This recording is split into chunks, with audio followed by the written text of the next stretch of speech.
Okay जी, अस्सलाम वालेकुम। Session start करते हैं आज का। आज हमारा फर्स्ट प्रॉपर सेशन है डेवऑप्स बैच 5 जो हमारा स्टार्ट हो रहा है। इसमें आज हम लोग लिनक्स स्टार्ट करेंगे। मैंने कल आप लोगों के रिव्यूज़ जो आप लोगों ने अपने नॉलेज शेयरिंग के लिए आप लोगों ने जो मुझे स्टैट्स बताए थे कि आप लोगों का नॉलेज जो है वो लिनक्स में कितना है, तो ज़्यादातर ऐसे हैं जो माशाल्लाह अच्छा लिनक्स में काम कर चुके हुए हैं और अच्छे उनकी एक्सपर्टीज़ हैं। तो मैंने ये बहुत प्लस चीज़ है। एक बात याद रखें कि अगर कोई लिनक्स में स्ट्रॉन्ग है तो इट्स मीन दैट कि उसके लिए जो ग्राउंड है, जो डेवऑप्स का ग्राउंड है वो ज़्यादा ओपन हो जाता है, ज़्यादा कम्फर्ट में आ जाता है वो पर्सन। तो इसीलिए डेवऑप्स के लिए सबसे बड़ी रिक्वायरमेंट ये है कि हमारे जितने भी एनवायरनमेंट्स हैं, उनमें मैक्सिमम टाइम, मैक्सिमम पार्ट जो होगा, मोर देन 90% मैं कह सकता हूँ कि आपका लिनक्स मशीन्स के ऊपर ही स्पेंड होगा। तो ये चीज़ याद रखें कि लिनक्स जितनी स्ट्रॉन्ग होगी उतना आप आगे डॉकर में भी, जेंकिंस में भी आगे, एंसिबल, कुबरनेटिस हर जगह पे आप लोगों को ये हेल्प आउट करेगी। तो इसीलिए लिनक्स का जो पार्ट आज से स्टार्ट करें, ये मैं क्योंकि मिक्स ऑडियंस है, मैं ये चाहता हूँ कि ये बिल्कुल स्क्रैच से स्टार्ट होगा। आप लोगों ने अगर अपने एनवायरनमेंट सेटअप नहीं किए तो मैं उसमें आप लोगों को हेल्प आउट कर देता हूँ। लेकिन ये है कि किसी के पास आप लोग में से मुझे कुछ शेयर कर सकते हैं स्टैट्स के आप में से कितने पर्सन्स हैं जो लिनक्स यूज़ कर रहे हैं, क्योंकि विंडो तो मोस्टली यूज़ कर रहे होंगे, लेकिन जो लिनक्स यूज़ कर रहे हैं मुझे वो अगर हाइलाइट कर दें, या मैक जो है वो यूज़ कर रहे हैं तो वो सिर्फ अपनी चैट में मेंशन कर दें ताकि मुझे आइडिया हो जाएगा। बाकी जो है विंडोज़ वाले उनको मैं थोड़ा-सा हेल्प आउट कर देता हूँ कि वो कैसे सारी चीज़ें सेटअप करेंगे। तो आप लोग चैट में मीनवाइल बताएँ, मैं साथ-साथ जो है वो आप लिनक्स के बारे में कुछ बेसिक लेवल की नॉलेज दे देता हूँ। अच्छा, मैंने कल भी हाइलाइट किया था कि लिनक्स जो है वो अच्छा, सबसे पहले यहाँ से स्टार्ट कर लेते हैं कि हमारा जो कोर्स का जो पूरा कंटेंट है वो कहाँ से स्टार्ट होगा। डेवऑप्स तो obviously this is the course के जो हम लोगों ने पूरी लाइफ साइकिल मैनेजमेंट्स इसमें सीखनी है कि सॉफ्टवेयर लाइफ साइकिल किस तरह से एग्जीक्यूटिबल होता है। सबसे पहला जो वे होता है, सबसे पहली जो चीज़ होती है वो स्टार्ट होता है फ्रॉम द प्लानिंग। प्लानिंग से स्टार्ट होता है DevOps, and then it will go to the code. Coding developers करते हैं, आफ्टर दैट बिल्ड करते हैं, continuous testing, releasing, deploy, operate and monitoring. ये पूरा एक लाइफ साइकिल है। This is called the life cycle of the software life cycle. तो इस पूरे प्रोसेस को हम लोगों ने लर्न करना है कि हम किस तरह से इस सॉफ्टवेयर लाइफ साइकिल को ऑटोमेट कर सकते हैं, किस तरह से हम लोग जो है वो कंफर्ट के साथ अपने तमाम जो है वो टास्क परफॉर्म कर सकते हैं। तो इस तमाम स्टेजेस के लिए डिफरेंट टूल्स यूज होते हैं। जिस तरह हम लोग पढ़ेंगे डॉकर, जिस तरह हम जेंकिंस पढ़ते हैं, एंसिबल, क्यूबरनेटिस, टेराफॉर्म और गिट। ये सारे जो टूल्स हैं वो इन स्टेजेस के अंदर आते हैं। तो इसीलिए हम लोग इस पूरे प्रोसेस को जब पढ़ेंगे, सो ऑब्वियसली आप लोगों की जो डेवऑप्स का मेन ग्राउंड है वो स्ट्रांग हो जाएगा। तो स्टार्ट हमारा जो होगा वो लिनक्स से होगा इंशाल्लाह। वो आज हम स्टार्ट कर रहे हैं। It will take around 3 to 4 sessions, 3 session या 4 सेशंस होंगे। तो उसके बाद फिर हम लोग स्टार्ट करेंगे डॉकर्स। डॉकर को डिटेल में डिस्कस करेंगे। गिट एंड गिटहब होगा, लेकिन इसमें जो भी लोगोस आ रहे हैं, लेकिन जेंकिंस है। लेकिन मेरा जो वे होगा, चले मैं आपको बता देता हूँ। लिनक्स के बाद I think I will prefer कि आप लोग गिट और गिटहब पे थोड़ा टाइम स्पेंड करें। ये बहुत ज़्यादा डिटेल्ड नहीं है, लेकिन ये है कि इसमें आप लोगों को गिट का नॉलेज मिल जाएगा, आप लोगों को गिटहब का नॉलेज मिल जाएगा। तो इन सब चीज़ों के बाद आप जो है वो क्या नाम है, गिट जो है वो उसमें स्ट्रांग होंगे। गिट का यूसेज जो है वो आगे डॉकर में भी होगा, गिट का यूसेज जेंकिंस में भी है। इसी तरह फिर हम लोग एंसिबल या क्यूबरनेटिस को कवर करते हैं। Terraform I think again missing है यहाँ पर, लेकिन टेराफॉर्म भी इस कोर्स का पार्ट है। तो वो भी लोगो इसमें भी मिसिंग है, लेकिन ये कि वो हम लोगों ने कवर करना है। तो दीज आर द थिंग्स जो कि हम कवर करेंगे। मैं दोबारा रिपीट करता हूँ, इंशाल्लाह आज से लिनक्स, उसके बाद Git and then Docker, Jenkins, Ansible, Kubernetes and Terraform. ये पूरा वे अराउंड है हमारे इस पूरे कोर्स का। प्री रैक्स मैं बता चुका हूँ, लिनक्स सबके लिए रिक्वायरमेंट है। डॉकर के लिए लिनक्स रिक्वायरमेंट है। डॉकर की अंडरस्टैंडिंग आपको हेल्प आउट करेगी क्यूबरनेटिस के अंदर। Jenkins is a separate tool, Git is a separate tool, लेकिन गिट की इंटीग्रेशन लिनक्स में भी है, डॉकर में भी है, जेंकिंस में भी है, एंसिबल और क्यूबरनेटिस, यानी कि गिट हर चीज के साथ यूज हो रहा होगा। And I will try my best कि मैं आप लोगों को जब गिट इसीलिए सेकंड लेवल पे कवर करवाना चाहता हूँ, ताकि जब आप लोग गिट कवर कर लेंगे, then I will use the Git for to share the resources with you, ताकि मैं आपके साथ जितने भी रिसोर्सेज शेयर करूंगा। हमारी एक रिपोजिटरी है, लेट मी शो यू। हमारी एक रिपोजिटरी है, उस रिपॉजिटरी को हम जो है कोर्स शेयरिंग के लिए या रिसोर्सेज शेयरिंग के लिए यूज करते हैं। Let me log in. हमारी ये रिपॉजिटरी है, मुझे लॉग इन कर लेते हैं। आप लोग से जितने भी रिसोर्सेज होंगे वो मैं इंशाल्लाह इसी रिपॉजिटरी के थ्रू जो है वो शेयर करूंगा, ताकि आप लोग की वर्किंग भी हो जाएगी और ये रिसोर्सेज हमेशा आप लोग के पास जो है वो अवेलेबल भी रहेंगे। So just give me 1 minute. I am not sure कि इंटरनेट शायद स्लो है।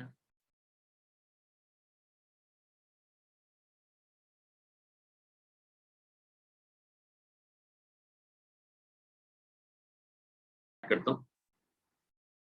ओके सो हमारी रिपॉजिटरी है, जिस रिपॉजिटरी को हम यूज़ करेंगे फॉर दिस कोर्स, और उस रिपॉजिटरी के लिए मैंने इसीलिए उसको मेनली यूज़ करने का रीज़न भी यही है इस पूरे कोर्स के लिए, कि हम अपनी तमाम जो प्रोजेक्ट्स हैं, जितनी भी वर्किंग्स हैं, वो हम लोग जो है वो इसी रिपॉजिटरी के अंदर यूज़ करते हुए ही सारे कोर्स का कंटेंट मैं आप लोगों के साथ शेयर करता रहूँगा इसके अंदर। तो आप लोगों के लिए ज़रा ईज़ी होगा उसको कवर करना, उसको यूज़ करना। तो हम यहाँ पर यूज़ करेंगे, आई थिंक वो डेवऑप्स रिपो ये है मेरे ख्याल से। हाँ, ये वाली है। ये बैच 04 का भी हम पढ़ा हुआ है। अच्छा, ये जो एरर्स आ जाते हैं, ये वल्नरेबिलिटीज़ समटाइम कोई पर्सन अगर अपने कोड यानी कि एप्लीकेशन के कोड को भी पूरा का पूरा विद द क्रेडेंशियल सबको शेयर कर देना, तो ये वार्निंग्स आ जाती हैं। तो मैंने फिक्स नहीं की, बट इसको फिक्स किया जा सकता है। यहाँ पे देखें, आपको लिनक्स का कोर्स पूरा, लिनक्स के भी सारे रिसोर्सेज मिलेंगे, जेंकिन्स के, डॉकर के, टेराफॉर्म के, क्यूबरनेटिस के नहीं यहाँ पर ऐड किए, लेकिन आई विल ऐड। आप लोगों का सेपरेट फोल्डर बनेगा बैच 05 का, and I will share all the resources there. तो वो आप लोगों को यहाँ पर मिल जाएंगे, but we will use it. तो ओके, तो अब हम स्टार्ट करते हैं अपना प्रॉपरली कोर्स पार्ट। समय में जिस तरह मेरा इंटरनेट का प्रॉब्लम हुआ है, उसी दौरान 2-3 पर्सन इन होने की कोशिश की है, मैं उनको ऐड कर दूँ।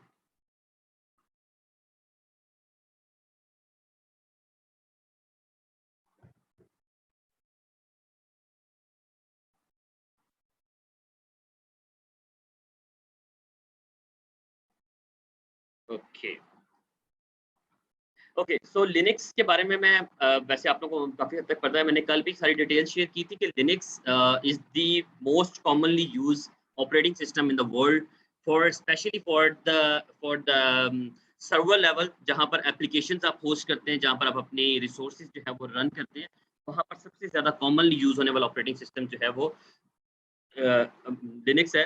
लिनक्स की डिफरेंट डिस्ट्रीब्यूशंस हैं, कुछ डिस्ट्रीब्यूशंस को हम डिस्कस भी करेंगे, लेकिन जो है वो कॉमनली अगर इसकी डेफिनेशंस इस लेवल की बात की जाए, तो लिनक्स का इंट्रोडक्शन मैं भी आप लोगों को कवर करवा दूंगा, लिनक्स की डिस्ट्रीब्यूशंस के बारे में बताऊंगा। मैंने आप लोगों को बताया था कि डिफरेंट एनवायरनमेंट्स कैसे बिल्ड करने हैं, होपफुली आप लोगों ने बिल्ड कर लिए होंगे। मैंने काफ़ी 2-4 बंदों के मैसेज भी यहाँ पर देख लिए हैं चैट में, और एनवायरनमेंट्स आप लोग के सेटअप हैं, और कुछ जो है वो यूज़ भी कर रहे हैं, क्या नाम है, लिनक्स ही यूज़ कर रहे हैं। So this this is very good thing, क्योंकि जिसमें आप लोगों को प्रॉब्लम नहीं होगा। बाकी ये कि लिनक्स की हम बेसिक कमांड्स की बात करेंगे, इंशाल्लाह उसको कवर करेंगे। बहुत ही बेसिक लेवल की हैं वो, सिर्फ उन लोगों के लिए कि जिन लोगों को बिल्कुल ही लिनक्स का नहीं idea. User creation, permission change कैसे करनी, डायरेक्टरीज़ और फाइल्स के ऊपर कैसे काम करना है, डायरेक्टरीज़ और फाइल की परमिशंस कैसे मैनेज करनी है, और बैश स्क्रिप्टिंग को करेंगे। और बैश स्क्रिप्टिंग जो है वो हमारी थ्रू आउट दिस कोर्स चलती रहेगी, क्योंकि हम लोगों ने डॉकर में भी इसको यूज़ करना है, जेंकिन्स में पूरा जो हम CI/CD पाइपलाइंस क्रिएट करेंगे, then we will use the bash scripting for this purpose as well. तो लिनक्स क्या है? लिनक्स के बारे में बता चुका हूँ कि दुनिया में सबसे कॉमनली यूज़ होने वाला ऑपरेटिंग सिस्टम जो है वो लिनक्स है। और जो थ्योरेटिकल पार्ट है इस पूरे डेवऑप्स कोर्स का, वेरी स्मॉल है, लेकिन ये इसलिए कि एक आप लोग को क्या नाम है, जंप इन करवाने से पहले, CLI पे लेके जाने से पहले एक शॉर्ट सा इंट्रोडक्शन दे सकूँ, ताकि आप लोग को अंडरस्टैंडिंग हो जाए। बहुत पुराना ऑपरेटिंग सिस्टम है, काफ़ी 90s, लेट 90s से ये यूज़ हो रहा है, काफ़ी ज़्यादा एक्सटेंसिवली यूज़ हो रहा है। इसको जिसने बनाया था वो लिनक्स ही पर्सन है, जिसने इसको फर्स्ट टाइम जो है वो इसका कोड लेवल पे वर्किंग की थी, और फिर उसके बाद इसने ओपन सोर्स ही इसको क्या नाम है, कर दिया था। हर जगह पे यहाँ पे लिखा हुआ है, मैं स्लाइड्स पढ़ने का आदी नहीं हूँ, इसलिए मैं स्लाइड्स पे ज़्यादा फोकस नहीं करूँगा। I will translate it and then I will explain it. This is the way कि मैं जिस तरह से कवर करवाऊँगा। अच्छा, हर डेवल के ऊपर, हर एप्लीकेशन के ऊपर, हर चीज़ के ऊपर, यानी कि हम जो यूज़ कर रहे हैं, हमारे घर में टीवीज़ हैं, अब ऑटोमेटिक मशीन्स हैं, पीसीज हैं, हर लेवल के ऊपर जो है वो लिनक्स ही ऑपरेटिंग सिस्टम है जो बैकएंड के ऊपर यूज हो रहा होता है। और हम लोगों को कई दफ़ा पता भी नहीं होता। आप लोगों ने रास्पबेरी पाई का और डिफरेंट क्या नाम है स्मॉल आईओटी डिवाइसेस का सुना होगा, उनमें भी मोस्टली स्मॉलेस्ट लेवल के ऑपरेटिंग सिस्टम यूज होते हैं जो कि आप लोग को एक प्रोसेसेस प्रोवाइड करते हैं। तो इसलिए बहुत ज़्यादा जो ऑपरेटिंग सिस्टम है लिनक्स का, इसके डिफरेंट पार्ट्स हैं। इसमें बूट लोडर होता है, ओएस कर्नल है, ओएस शेल है। ये समझ लें इसके डिफरेंट पार्ट्स हैं। जिस तरह अगर मैं साथ-साथ आपको विंडोज़ की भी एक्सप्लेनेशन दूँ, तो विंडोज़ के अंदर जिस तरह आप जब भी कभी विंडो इंस्टॉल करते हैं और उस इंस्टॉल हुई हुई विंडो को बूट करने के लिए, रन करने के लिए एक बूट लोडर की ज़रूरत होती है। उसी तरह यहाँ पर भी लिनक्स में भी एक ऑपरेटिंग सिस्टम को बूट करने के लिए, उसके ऑपरेटिंग सिस्टम को चलाने के लिए जो एक क्या नाम है प्रोसेस यूज़ होता है, उसको हम बूट लोडर कहते हैं। और उस प्रोसेस के अकॉर्डिंगली ही आपका ऑपरेटिंग सिस्टम जो है वो स्टार्ट होता है। क्योंकि जब वो स्टार्ट होगा and then you can use it. तो जो पहला प्रोसेस है वो बूट लोडर का ही होता है। ओएस कर्नल ओएस कर्नल जो होता है वो कह सकते हैं कि आपका सबसे क्लोज़ेस्ट जो पार्ट होता है ऑपरेटिंग सिस्टम का के क्या नाम है के साथ, जो प्रोसेसर के साथ सबसे क्लोज़ेस्ट पार्ट होता है, जिसके ऊपर आपके सीपीयू, मेमोरी और डिफरेंट प्रोसेसेस जो हैं, वो रन होते हैं, तो हम उसको ओएस कर्नल कहते हैं। और जो आपका ओएस कर्नल, जिस तरह आप कोई भी डिस्ट्रीब्यूशन यूज़ कर रहे हैं, उस डिस्ट्रीब्यूशन के लेवल के ऊपर आपने ऑपरेटिंग सिस्टम के ऊपर जो कर्नल यूज़ करना है, उस कर्नल के से ही आप यानी कि ह्यूमन यानी कि एक इंसान जो है उसको उसको क्या नाम है एक एक इंसान के लिए चीज़ होती है और एक कंप्यूटर के लिए चीज़ होती है। जिस तरह आप लोगों ने बचपन से पढ़ते हुए आ रहे हैं हम लोग के कंप्यूटर जो है वो 10 की लैंग्वेज को अंडरस्टैंड करता है, यानी बाइनरी लैंग्वेज को अंडरस्टैंड करता है। तो वो लेवल जो होता है वो ओएस कर्नेल लेवल के अंदर आता है कि आप जो है वो अपने ऑपरेटिंग सिस्टम को कैसे ऑपरेट कर रहे हैं। उसका सीपीयू, उसकी मेमोरी, उसका जो डिफरेंट डिवाइसेस हैं, डिफरेंट पार्ट्स हैं, वो कैसे रन होने हैं, वो ओएस कर्नेल के आते हैं। लेकिन ओएस शेल जो है, ये वो पार्ट है जिसके अंदर इंसान जो है वो काम कर सकता है। जिस तरह अगर आपने लिनक्स का टर्मिनल देखा हो, उसका डेस्कटॉप देखा हो, या जिस तरह मेरा ये डेस्कटॉप है या ये एप्लीकेशन चल रही है, ये शेल के ऊपर रनिंग करती है, रन होती है। शेल वो प्लेटफ़ॉर्म होता है जहाँ पर एक इंसान बैठ के काम कर सकता है, जहाँ पर वो इंसान को बैठ के अपनी कमांड्स एंटर कर सकता है। वो इंसान के लिए जो लेवल की चीज़ है, क्योंकि देखिए हम लोग हमेशा से कंप्यूटर के अंदर ये चीज़ें पढ़ते हुए आए हैं कि हम जो एबीसी या हम कभी www.google.com लिखते हैं, तो वो हमारी अंडरस्टैंडिंग के लिए ह्यूमन रीडेबल फॉर्म में एक लिंक है। लेकिन कंप्यूटर इज़ नॉट रिकॉग्नाइज्ड और not able to understand the google.com। वो उसको ट्रांसलेट करता है बाइनरी से फिर वो डिफरेंट वेज़ में प्रोसेसर जो है उसको अंडरस्टैंड करता है। So these are the things कि इसको सिंपल रख लें कि OS kernel for the computer, for the processors, और OS shell for the humans, कि जो इंसान अपने काम करने के लिए कोई कमांड्स लिखता है या डेस्कटॉप के ऊपर कोई चीज़ें ऑपरेट करता है, वो ओएस शेल के अंदर आती है। तो this is very small thing जिससे आप लोग को अंडरस्टैंडिंग मिल सकती है। एप्लीकेशन वो है जो एप्लीकेशन आपके उस ऑपरेटिंग सिस्टम के ऊपर चल रही होती है। यानी कि आप ये जिस तरह मैंने पावर पॉइंट की स्लाइड्स ओपन की हुई है, these are the power point slides जो कि एक एप्लीकेशन है। मेरा ये ज़ूम का सेशन चल रहा है, दिस इज़ द एप्लीकेशन। आप अगर कोई चीज़ सॉफ्टवेयर इंस्टॉल करते हैं, all of these things are application जो आपके ऑपरेटिंग सिस्टम के ऊपर चल रही होती है, उनको एप्लीकेशंस कहते हैं। और उन एप्लीकेशन से आप अपने जो भी काम है वो ले सकते हैं। तो ऐप्स जो है वो डिफरेंटली आपकी ऑपरेटिंग सिस्टम पे अवेलेबल होती हैं। कुछ आप इंस्टॉल कर लेते हैं, डाउनलोड करते हैं, इंस्टॉल करते हैं। कुछ आपके ऑपरेटिंग सिस्टम में ऑलरेडी अवेलेबल होती हैं, बिल्ट इन जिनको कहते हैं एप्लीकेशंस। मैं टिपिकल वर्ड्स के ऊपर, टिपिकल जो लैंग्वेजेज़ हैं जिसके ऊपर आप लोग कन्फ्यूज़ हो, मैं उसके ऊपर नहीं जाऊँगा। वेरी ग्राउंड लेवल पे, बेसिक लेवल पे अंडरस्टैंडिंग दूँगा। मैं दोबारा रिपीट कर रहा हूँ, बहुत सारे ऐसे आप लोग में से हैं जिन्होंने लिनक्स पे काफ़ी अच्छा काम किया हुआ है। अगर वो अगर वो अपनी मर्ज़ी से जस्ट फॉर 2 और 3 सेशंस अगर वो ना भी आना चाहें तो कोई मसला नहीं, लेकिन ये बात याद रखें कि आएँगे तो ऑब्वियसली आप लोग गेन करेंगे। और ज़्यादा अच्छी जब गैदरिंग होती है, ज़्यादा अच्छी जब ऑडियंस होती है, तो फिर ऑब्वियसली पढ़ाने का भी मज़ा आता है। तो डॉकर से, गिट और गिटहब से ज़रूर आप लोगों ने कंटिन्यूटी रखना है, लेकिन इट्स गुड कि अगर आप लोग भी अवेलेबल रहें और इस सेशन में रहे, तो आप लोगों से भी कुछ सीखने का मौका भी मिल सकता है। तो दिस इज़ द थिंग। अच्छा ऑपरेटिंग सिस्टम लेवल के ऊपर कुछ ऑपरेटिंग सिस्टम में मैंने जिस तरह कल भी बात की थी कि ओपन सोर्स होते हैं, कुछ जो है वो एंटरप्राइज़ लेवल के ऊपर जो है वो paid licence based operating systems होते हैं। Linux is a open source, लेकिन लिनक्स के अंदर कुछ डिस्ट्रीब्यूशन ऐसी हैं जो कि जिनके लाइसेंसेस हैं। विंडोज़ को लोग इसलिए भी थोड़ा कम यूज़ करते हैं कि विंडोज़ की जो लाइसेंसेस कॉस्ट है वो बहुत ज़्यादा है। मैं विंडोज़ सर्वर्स की भी बात कर रहा हूँ कि जो हम विंडो सर्वर्स के ऊपर लाइसेंसेस, विंडोज़ कि डिफरेंट जो है वो फ्लेवर्स जो हैं वो इंस्टॉल करते हैं, उनके लाइसेंसेस की कॉस्ट काफ़ी ज़्यादा है। अगर मैं किसी क्लाउड की बात करूँ ना कि आप लोग सोचें कि यार क्लाउड कंप्यूटिंग के ऊपर अगर मैं कभी विंडोज़ सर्वर परचेज़ करता हूँ या मैं उसको रन करता हूँ, तो क्या मेरे लाइसेंस की कॉस्ट बड़ी होती कि नहीं होती? क्योंकि वहाँ तो आपको नज़र नहीं आ रहा होता। लेकिन एक बात याद रखें कि क्लाउड कंप्यूटिंग में विंडोज़ जब भी आप कभी ऑपरेटिंग सिस्टम लॉन्च करेंगे, तो आपकी सर्वर की जो रनिंग की जो टाइमिंग है, उसकी बिलिंग के अंदर उसके लाइसेंस की कॉस्ट इंक्लूडेड होती है। क्योंकि एडब्ल्यूएस या कोई भी क्लाउड कंप्यूटिंग प्रोवाइडर जो है, वो लाइसेंस के बगैर नहीं देता विंडोज़ को मशीन। क्योंकि वो आपको जो है वो फेक ऑपरेटिंग सिस्टम भी प्रोवाइड करेगा, जिस ऑपरेटिंग सिस्टम की कॉस्ट है, जिसका आप रेड हैट की बात करें या किसी और फ्लेवर की बात करें, जिसके लाइसेंसेस हैं, उनकी लाइसेंस की कॉस्ट जो है उसके अंदर इंक्लूडेड होती है। जी, वहीद आपका क्वेश्चन है। उस्मान भाई विंडोज में भी फ्री लाइसेंस है, आई बिलीव है, क्योंकि मैंने AWS पे देखे थे। विंडोज जो वर्जन है डेटा सेंटर का, वो हुँ, कमांड हुँ। लाइन ही होता है, तो हाँ।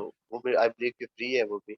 हाँ, लेकिन चीज़ ये कि जहाँ-जहाँ एडब्ल्यूएस या किसी क्लाउड कंप्यूटिंग के अंदर ये मेंशन्ड है कि जहाँ-जहाँ पर भी कोई लाइसेंस की कॉस्ट किसी प्रोवाइडर ने मेंशन की हुई है या उसकी रिक्वायर्ड है, तो वो इंक्लूडेड होती है। अगर किसी ने नहीं की हुई तो ऑब्वियसली वो उसकी भी कॉस्ट नहीं पड़ेगी। जैसा लिनक्स के बहुत सारे फ्लेवर्स हैं, जिसमें कभी कोई कॉस्ट नहीं पड़ी, यूबंटू है, सेंटोस हम यूज़ करते हैं, डिफरेंट और फ्लेवर्स यूज़ करते हैं। बल्कि एडब्ल्यूएस लिनक्स 2 एएमआई जो एडब्ल्यूएस का अपना ऑपरेटिंग सिस्टम है लिनक्स का, उसकी भी लाइसेंस की कॉस्ट नहीं है, क्योंकि उन्होंने कोई रखी नहीं हुई। लेकिन जहाँ पर होगी वो इंक्लूडेड होगी उसके अंदर और वो आपसे लेंगे। तो ये चीज़ मेंशन है। अच्छा इसमें ऑपरेटिंग सिस्टम में डिफरेंट फ्लेवर्स हैं जैसे लिनक्स के अंदर हम लोग इसको भी थोड़ा-सा डिस्कस कर लेते हैं कौन-कौन से फ्लेवर्स कॉमनली हम यूज़ करते हैं या अवेलेबल हैं। तो उसके अंदर हमारे पास बहुत सारे हैं क्योंकि मैंने तो कई ऐसे हैं जो हमने यूज़ भी नहीं किए हुए। लेकिन ये कि जो मोस्ट कॉमन है उनमें रेड हैट है, फिडोरा है, इसके अलावा सेंटोस है बहुत ज़्यादा कॉमनली यूज़ होता भी रहा है। और यहाँ पर यूबंटू है, यूबंटू बहुत कॉमनली यूज़ होता है, इसमें काली लिनक्स होगा और भी बहुत सारे हैं। तो मिंट है, मिंट ज़्यादातर जो लोग हैं जो लिनक्स को यूज़ करना चाहते हैं और जीयूआई यूज़ करना चाहते हैं उसकी, तो उसके लिए भी लोग मिंट को जो है वो यूज़ करते हैं।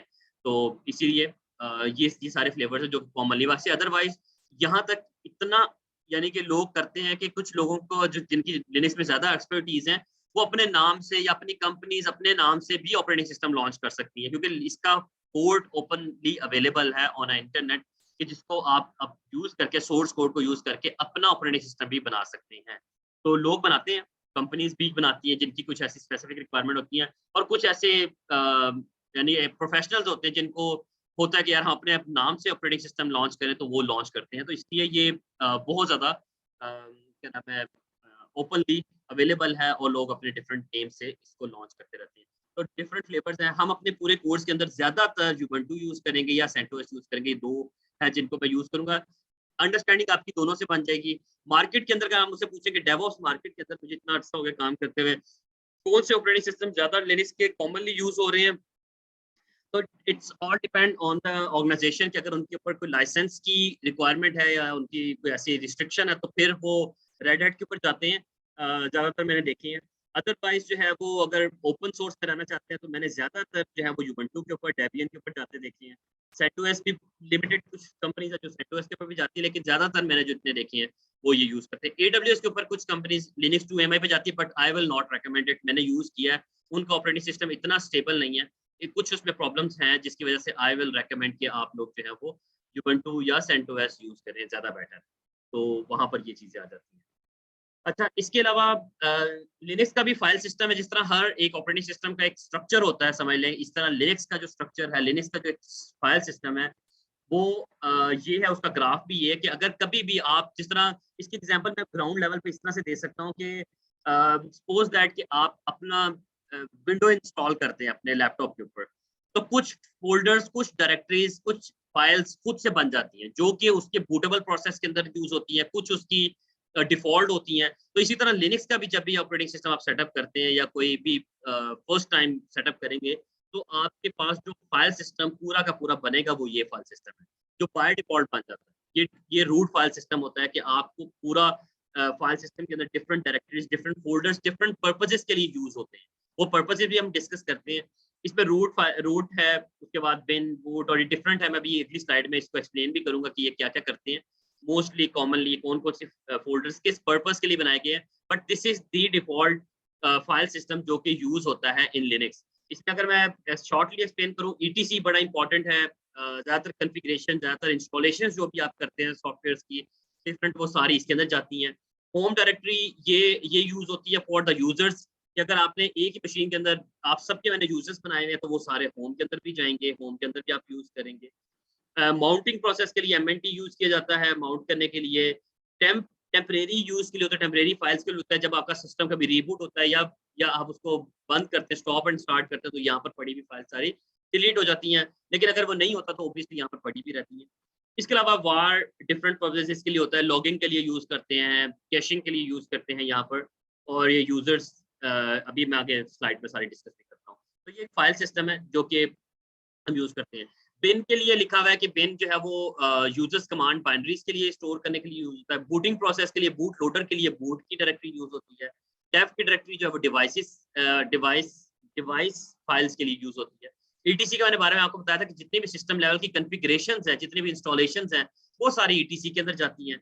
होम डायरेक्टरी जो है वो यूजर्स मैनेजमेंट के लिए यूज होती है। आपके जितने भी यूजर्स क्रिएट होते हैं, जितने भी उनकी फर्स्ट टाइम आप जब उनको क्रिएट करते हैं, तो उनके लिए एक होम डायरेक्टरी जो होती है वो आपकी होम ही डायरेक्टरी यूज होती है। उन हर यूजर की इसके अंदर नाम बन जाए, जैसे मैं अहमद का बना लेता हूँ, अली की अगर बना लेता हूँ, आसिफ की अगर मैं यूजर्स क्रिएट करूंगा, तो उनकी होम डायरेक्टरीज जहाँ पर होंगी उनका काम उनसे होगा। यानी कि अगर अहमद ने लॉग इन किया हुआ है तो अहमद जो है वो अली की डायरेक्टरी के अंदर जाके कोई चेंज नहीं कर सकता जब तक उसके पास परमिशन नहीं, जब तक वो उसको रूट लेवल की एक्सेस नहीं है। अदरवाइज वो उसके फोल्डर में पड़ी हुई फाइल्स को क्या नाम है अपडेट नहीं कर सकता, रीड नहीं कर सकता या राइट नहीं कर सकता। ये सारी परमिशंस होती हैं जिसको हम आगे जाकर डिस्कस करेंगे। लिब जो है वो लाइब्रेरीज के लिए होता है, शेयर्ड लाइब्रेरीज जितनी भी होती हैं वो सारी इसके अंदर होती हैं। मीडिया लेवल की आपकी जितनी भी रिमूवेबल मीडियाज होते हैं या आपने मीडियाज लेवल की जो चीजें रखनी होती हैं वो आप यहाँ पर रखते हैं। जिस तरह अगर मैं वॉइस ओवर आईपी की बात करूँ तो हम बहुत ज्यादा कई दफा, वैसे तो और भी लोकेशन होती हैं आप चेंज भी कर सकते हैं, लेकिन हम मीडिया को यूज करते हैं फॉर स्टोरिंग द रिकॉर्डिंग्स और स्टोरिंग द ऑडियोज ऑफ, कह सकते हैं कि कोई भी फाइल्स आपने स्टोर करनी है मीडिया लेवल की तो हम यहाँ स्टोर करते हैं। एमएनटी जो है वो माउंटेड फाइल सिस्टम के लिए यूज होती है। आप डिफरेंट जब और हार्ड ड्राइव्स को, यानी कि आपके लैपटॉप पे एक हार्ड ड्राइव लगी है, सर्वर पे एक हार्ड ड्राइव लगी है, आप डिफरेंट और हार्ड ड्राइव या डिफरेंट फाइल सिस्टम्स को माउंट करना चाह रहे हैं, तो वो आप माउंट कर सकते हैं एमएनटी डायरेक्टरी के साथ। और इसके अलावा भी चेंज भी हो जाता है, जरूरी नहीं कि इसके साथ ही करें। मैं तो ऑनेस्टली ये कहूंगा कि आप किसी और डायरेक्टरी को भी कर सकते हैं माउंट। तो I will try my best, मैं आप लोगों को अपने पार्ट के अंदर कोई भी क्लाउड की जो फाइल सिस्टम है, जिस तरह AWS का EFS है, उसको माउंट करके दिखा सकूं। लेकिन उसके लिए थोड़ा सा सिर्फ ये होता है कि आपके पास अगर थोड़ा सा EFS का नॉलेज होगा, but I will tell you how we can do that. But अगर आप लोग इंटरेस्टेड हो गए तो कि मैं कुछ एक्स्ट्रा चीजें पढ़ाने के लिए तैयार जरूर होऊंगा, लेकिन अगर आप लोग अपनी मोटिवेशन और अपना एक इंटरेस्ट शो करोगे then I will tell. Otherwise तो ऑब्वियसली मैं कोर्स के कंटेंट के ऊपर भी जा सकता हूँ पूरा का पूरा। तो ये सब चीजें हो सकती हैं। ओपीटी जो है ये क्या नाम है सॉफ्टवेयर पैकेजेस के लिए, एप्लीकेशन के सॉफ्टवेयर पैकेजेस हम यहाँ पर भी रख लेते हैं, हम उसको अपडेट करने के लिए या डिफरेंट एड ऑन्स जो है एप्लीकेशंस के वो रखने के लिए यहाँ पर ओपीडी की करते हैं। एसपिन जो है वो सिस्टम बाइनरीज के लिए यूज होती है। आप वो सिस्टम की जितनी भी बाइनरीज हैं उनको यहाँ पर रखते हैं। एसआरवी जो है वो सर्विस फ्रॉम द सिस्टम, मैंने इतना ज्यादा यूज नहीं किया डेटा सर्विस। टेम्प जो है वो टेम्परेरी फाइल्स के लिए, यूजर्स जो है वो यूटिलिटीज और एप्लीकेशंस के लिए, और प्रोसेसेस के लिए प्रॉक की जो डायरेक्टरी है वो यूज की जाती है। फाइल सिस्टम है, रूट डायरेक्टरी सबके ऊपर होती है, इसके फिर बाकी अंदर होती है, फिर इसके अंदर सब डायरेक्टरीज होती है जिस तरह यहाँ पर मेंशन था। तो एक के अंदर डिफरेंट डायरेक्टरीज इस तरह से मेंशन होती है। ये सारा कुछ है। अब हम लोग कुछ आप क्वेश्चन कर लो, अदरवाइज फिर हम लोग कमांड लाइन पे जाएंगे, कुछ इंस्टॉलेशन करते हैं, कुछ चीजें देखते हैं कि कैसे सब कुछ होता है, किस तरह से कमांड्स रन होंगी, किस तरह से लिनक्स के ऊपर काम किया जा सकता है। तो कोई क्वेश्चन है, क्वेश्चन ऑब्वियसली करो, अगर नहीं है तो थम्स अप करो ताकि हम आगे मूव ऑन होते हैं। यस भाइयों। ओके, आई नो आप लोगों को मोस्टली अल्हम्दुलिल्लाह चीजें आती हैं, और ये this is the good thing for me as well कि आप लोग जो है वो क्या नाम है पहले से ही जो है वो लिनक्स के बारे में अच्छी एक्सपर्टीज रखते हो, so this is good thing. अच्छा, अब हम स्टार्ट इस तरह से करते हैं कि अच्छा, आप लोगों से मैंने एक क्वेश्चन किया था, मैं एक दफा जरा दोबारा चैट देख लूं कि आप लोगों ने में से कितने पर्सन हैं जो लिनक्स पे हैं, और जो लिनक्स जिन्होंने लिनक्स नहीं मेंशन किया इट्स मीन कि वो जो है विंडोज के ऊपर।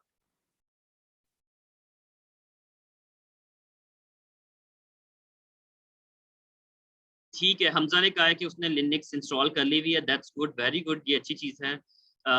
बेस मशीन जो है वो माशाल्लाह ज़बरदस्त दानिश के पास जो है वो रेड हैट भी, उबंटू भी है, ज़बरदस्त।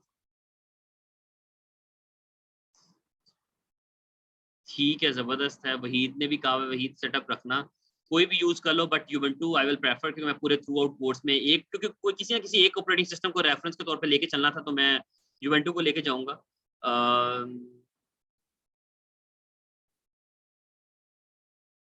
ठीक है, अच्छा,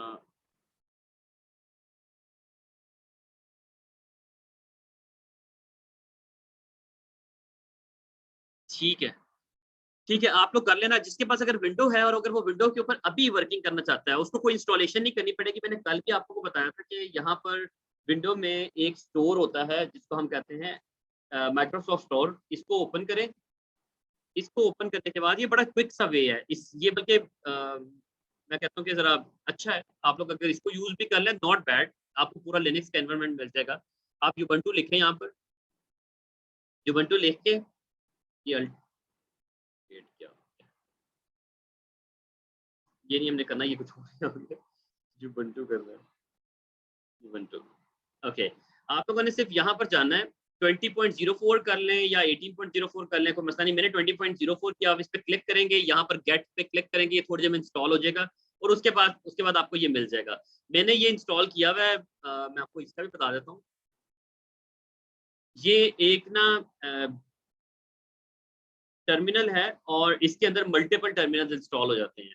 आप पावर शेल भी कर सकते हैं, कमांड प्रॉम्प्ट भी कर सकते हैं, उबंटू भी है। अगर आपको और भी करने तो आप कर लें। मैं 20.04 को फॉलो करता हूँ ज़्यादातर, तो मैं इसी को करूँगा। आपको पूरा का पूरा लैपटॉप का अभी की वर्किंग के लिए मिल जाएगा। तो अभी काम इस तरह से स्टार्ट करते हैं कि थोड़ी-थोड़ी सी क्या नाम है, कुछ कमांड्स के ऊपर, कुछ चीज़ों के ऊपर हल्की सी वर्किंग स्टार्ट करते हैं एंड देन आहिस्ता-आहिस्ता फिर बैश स्क्रिप्टिंग पे जाएँगे इंशाल्लाह। बैश काफ़ी डिटेल से। ओके, अभी तो मैं ये जितना भी कोर्स कंटेंट है वो लिनक्स वाला पार्ट जो है वो लिनक्स इस पे करा दूँगा। अदरवाइज़ आई विल, मैंने जिस तरह कल आपको बताया था कि I will move to the AWS machine, जो कि मैं उबंटू की इस पूरे कोर्स के लिए मशीन रखूँगा और उसी मशीन के ऊपर सारा जो है वो इंस्टॉलेशन आहिस्ता-आहिस्ता लेके चलूँगा। सो लेट मी क्रिएट, अच्छा मैं ये लिनक्स के लिए जस्ट एक क्विक सा ओवरव्यू होगा। मुझे यकीन है अगर आप लोगों को कमांड्स आती हैं, अच्छा सिर्फ एक आप लोगों से हेल्प चाहिए होगी मुझे, कोई ऐसा पर्सन, क्योंकि मैंने काफ़ी दफ़ा ये क्वेश्चन तो किया कि किस-किस को कितनी एक्सपर्टीज़ है, लेकिन आप में से कोई ऐसा पर्सन जिसकी ज़ीरो एक्सपर्टीज़ है लिनक्स में, तो वो फ्रैंकली बताए, क्योंकि मैं इस जगह पे बैठा ही इसलिए हूँ या पढ़ा इसलिए रहा हूँ कि आप लोगों को लिनक्स सिखा सकूँ। तो अगर किसी की ज़ीरो है तो वो कॉन्फिडेंटली बताए ताकि मैं उसको उस हिसाब से लेके चल सकूँ।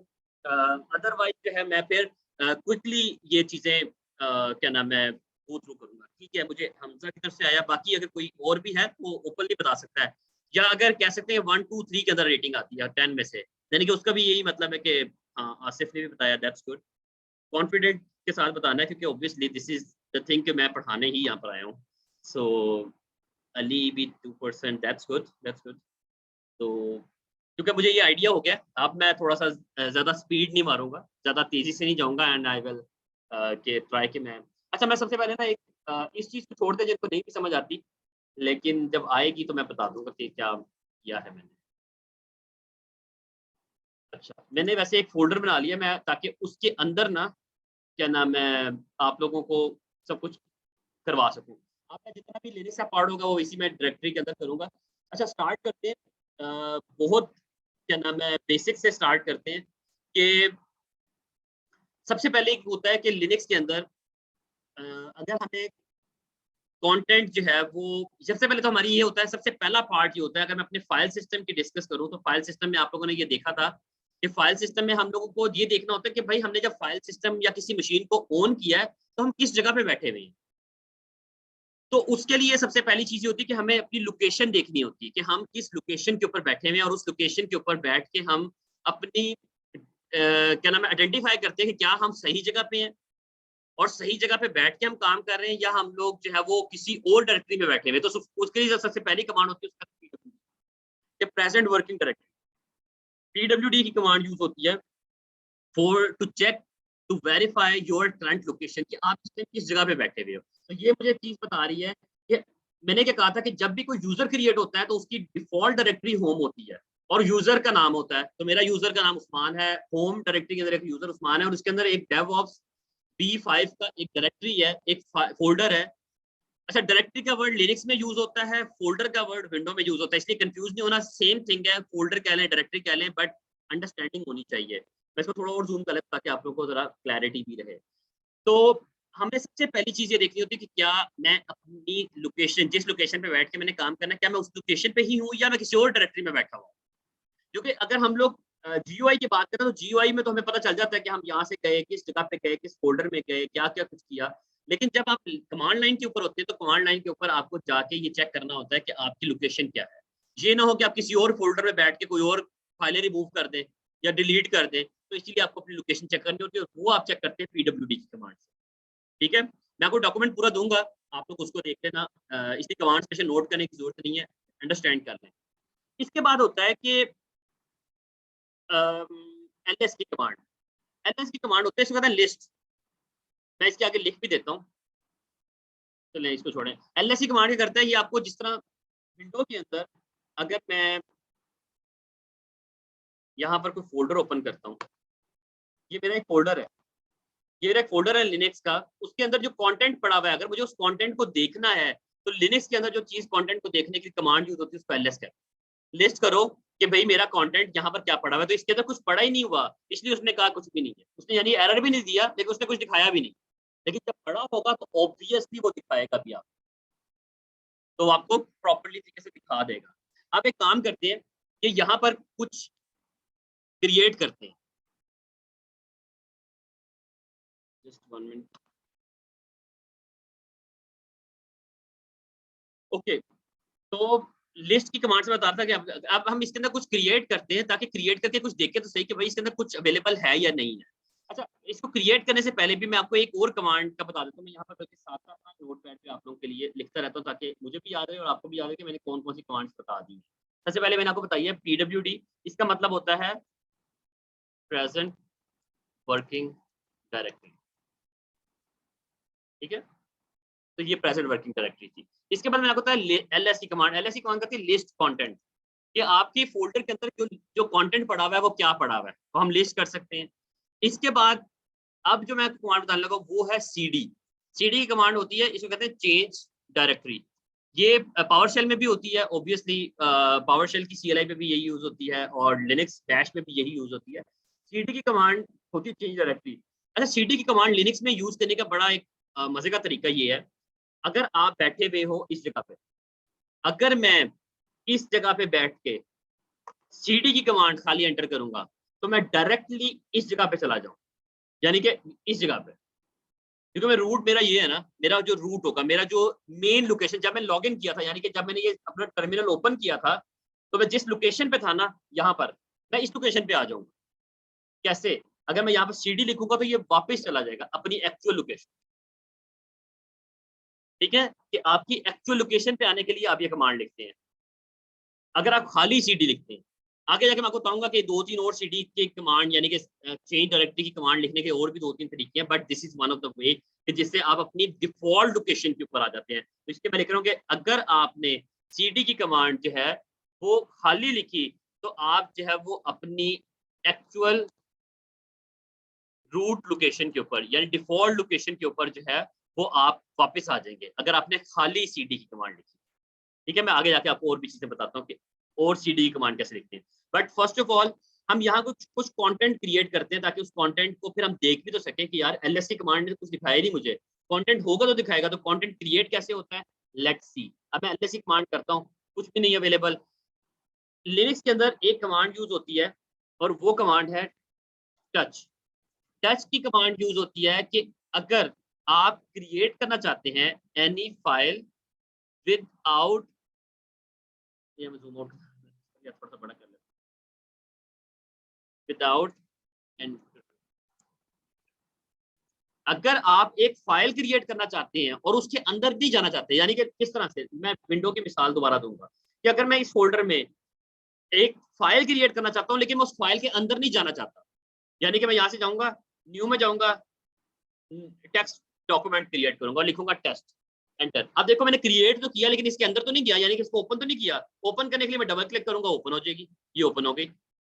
तो इसी तरह अगर आपने विदाउट एंटर हुए लिनक्स के अंदर कोई फाइल क्रिएट करनी है तो वो क्रिएट होती है using the touch command. Touch की कमांड से आप जो है वो क्रिएट कर सकते हैं। जीशान ज्यादा ब्रेक हो रही है वैसे, बाकियों को भी ब्रेक हो रही है वॉइस या सही है? क्योंकि इंटरनेट तो मेरा सिस्टम स्टेबल है। ठीक है, तो ये तरीका है जिससे हम टच की कमांड से किसी भी फाइल को क्रिएट कर सकते हैं, लेकिन अगर हम उसके अंदर एंटर नहीं होना चाहते, यानी कि मैं बाहर बैठ के कुछ क्रिएट कर, यानी कि मैं यहाँ लिखता हूँ टच devops.txt। अब ये क्या करेगा, ये एक फाइल क्रिएट करेगा, सॉरी ये एक फाइल क्रिएट करेगा devops.txt के नाम से, लेकिन उसके अंदर नहीं जाएगा, सिर्फ क्रिएट करेगा। जब मैं इसको एंटर करूंगा, अब ये देखिए इसने कोई एरर नहीं दिया, कुछ नहीं। लिनक्स में यही सबसे अच्छा तरीका होता है कि जब कोई कमांड एग्जीक्यूट करे और आपको कोई एरर ना आए तो इट्स मीन कि वो सक्सेसफुल है। तो ये एक वे होता है चेक करने का। अब मैं जब एलएससी कमांड एंटर करूंगा इधर ही, तो यहाँ पर देखिए एक आ रहा है कि एक फाइल क्रिएटेड, यार ये पेस्ट हो जाता है, ये राइट क्लिक से पेस्ट होता है, इसलिए परेशान नहीं होना। devops.txt की एक फाइल मैंने क्रिएट की, क्रिएट करने के बाद मैंने एलएससी कमांड की, उसने का एक फाइल क्रिएटेड। अब मैं काम करता हूँ यहाँ पर एक और फाइल क्रिएट करता हूँ, टच linux.txt, एंटर। अब मैं एलएस करूंगा, अब 2 फाइलें क्रिएट हो गई। तो ये तरीका है कि आप टच की कमांड से फाइल क्रिएट कर रहे हैं लेकिन आप उस फाइल के अंदर नहीं जा रहे। अब वो फाइल txt, अच्छा txt क्या चीज है,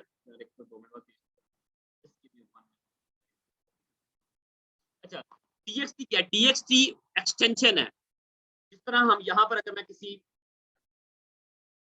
जिस तरह मैं किसी भी लिनक्स के अंदर या किसी भी जगह पे चला जाता हूँ, अगर मैं यहाँ पर चला जाता हूँ, इसके अंदर चला जाता हूँ, इसके अंदर देखें लिखा हुआ है XLSX, ये लिखा हुआ है, ये एक्सटेंशन है, ये मुझे बताती है कि ये भाई ये तो क्या नाम है, एक्सेल की जो है वो एक्सटेंशन है। अगर मैं इस डॉक्यूमेंट को ओपन करूंगा तो ये एक्सेल में ओपन होगा, अगर मैं इस डॉक्यूमेंट को ओपन करूंगा तो ये पावर पॉइंट में ओपन होगा, अगर मैं इसको ओपन करूंगा तो ये वर्ड में ओपन होगा। तो बात ये कि जिस किसी भी फाइल की एक्सटेंशन तो उसका डिक्लेयर करती है कि उसका सॉफ्टवेयर कौन सा है या उसको ओपन कहां पर करना है। अगर मैं यहाँ पर लिखता हूँ टच app.py, इसका मतलब है कि मैं पाइथन की कोई फाइल बना रहा था, py पाइथन के लिए यूज होता है। अगर मैं यहाँ पर लिख देता हूँ index.html, तो इसका मतलब है ये html की कोई फाइल क्रिएट हो रही है। तो ये तरीका होता है कि आपकी डॉट के बाद आने वाली हर चीज वो शो करती है कि आप किस एप्लीकेशन या किस टूल की बात कर रहे हैं, आपने उसको ओपन कहां पर करना है, तो ये चीज शो करती है वहां पर। ठीक है, तो हम टच की कमांड को देख रहे थे कि टच की कमांड से आप फाइल क्रिएट कर सकते हैं, आप कोई भी फाइल क्रिएट कर सकते हैं और एलएस की कमांड से आप उसको देख सकते हैं। ठीक है, लेकिन अब आप लोग के माइंड में आएगा कि क्या ये आप, बल्कि आप लोगों से क्वेश्चन करता हूँ जिन्होंने लिखा हुआ है कि लेस देन 5 उनका जो है वो नॉलेज है, उनसे ज्यादा प्रेफरेबली क्वेश्चन है ये, बाकी जरूर रहें और पार्टिसिपेट करें। मुझे क्या आप में बताएंगे कि क्या इन फाइल्स के अंदर कोई कंटेंट है या नहीं है? चैट में बता दें बेशक। क्या हाँ, इसके अंदर कुछ भी नहीं है क्योंकि ये एम्प्टी फाइल्स हैं। बिल्कुल, ये एम्प्टी फाइल्स हैं क्योंकि जिस तरह मैंने अभी यहाँ पर आपको बताया कि मेरी ये फाइल थी, इसके अंदर देखिए कुछ भी नहीं है क्योंकि मैंने ये क्रिएट सिर्फ की है। इसके अंदर लिखा 0 KB। अगर यहाँ पर, अच्छा अब आप लोगों का क्वेश्चन होती है कि सर क्या कैसे हम इसका साइज देख सकते हैं कि इसके अंदर कुछ है या नहीं? साइज से भी आइडिया हो जाता है, जिस तरह मुझे यहाँ से इसके साइज से पता चल गया भाई इसके अंदर कुछ भी नहीं है। तो इसी तरह लिनक्स में भी अगर आपने जिस तरह यहाँ पर डिटेल्स नजर आ रही है ना आपको, ये देखें नेम क्या है, डेट मॉडिफाइड कब है, टाइप क्या है इसकी, साइज क्या है, तो इस तरह लिनक्स के अंदर भी हम ये सारी डिटेल्स देख सकते हैं। अगर उस डिटेल को देखना है तो उसके लिए हम करते हैं ls-l। ये कमांड में आपको लिख के यहाँ पर बता देता हूँ ताकि आप लोगों को पता चल जाए। इसको बल्कि यहाँ पर लिखते हैं, इसको कहते हैं लॉन्ग लिस्ट।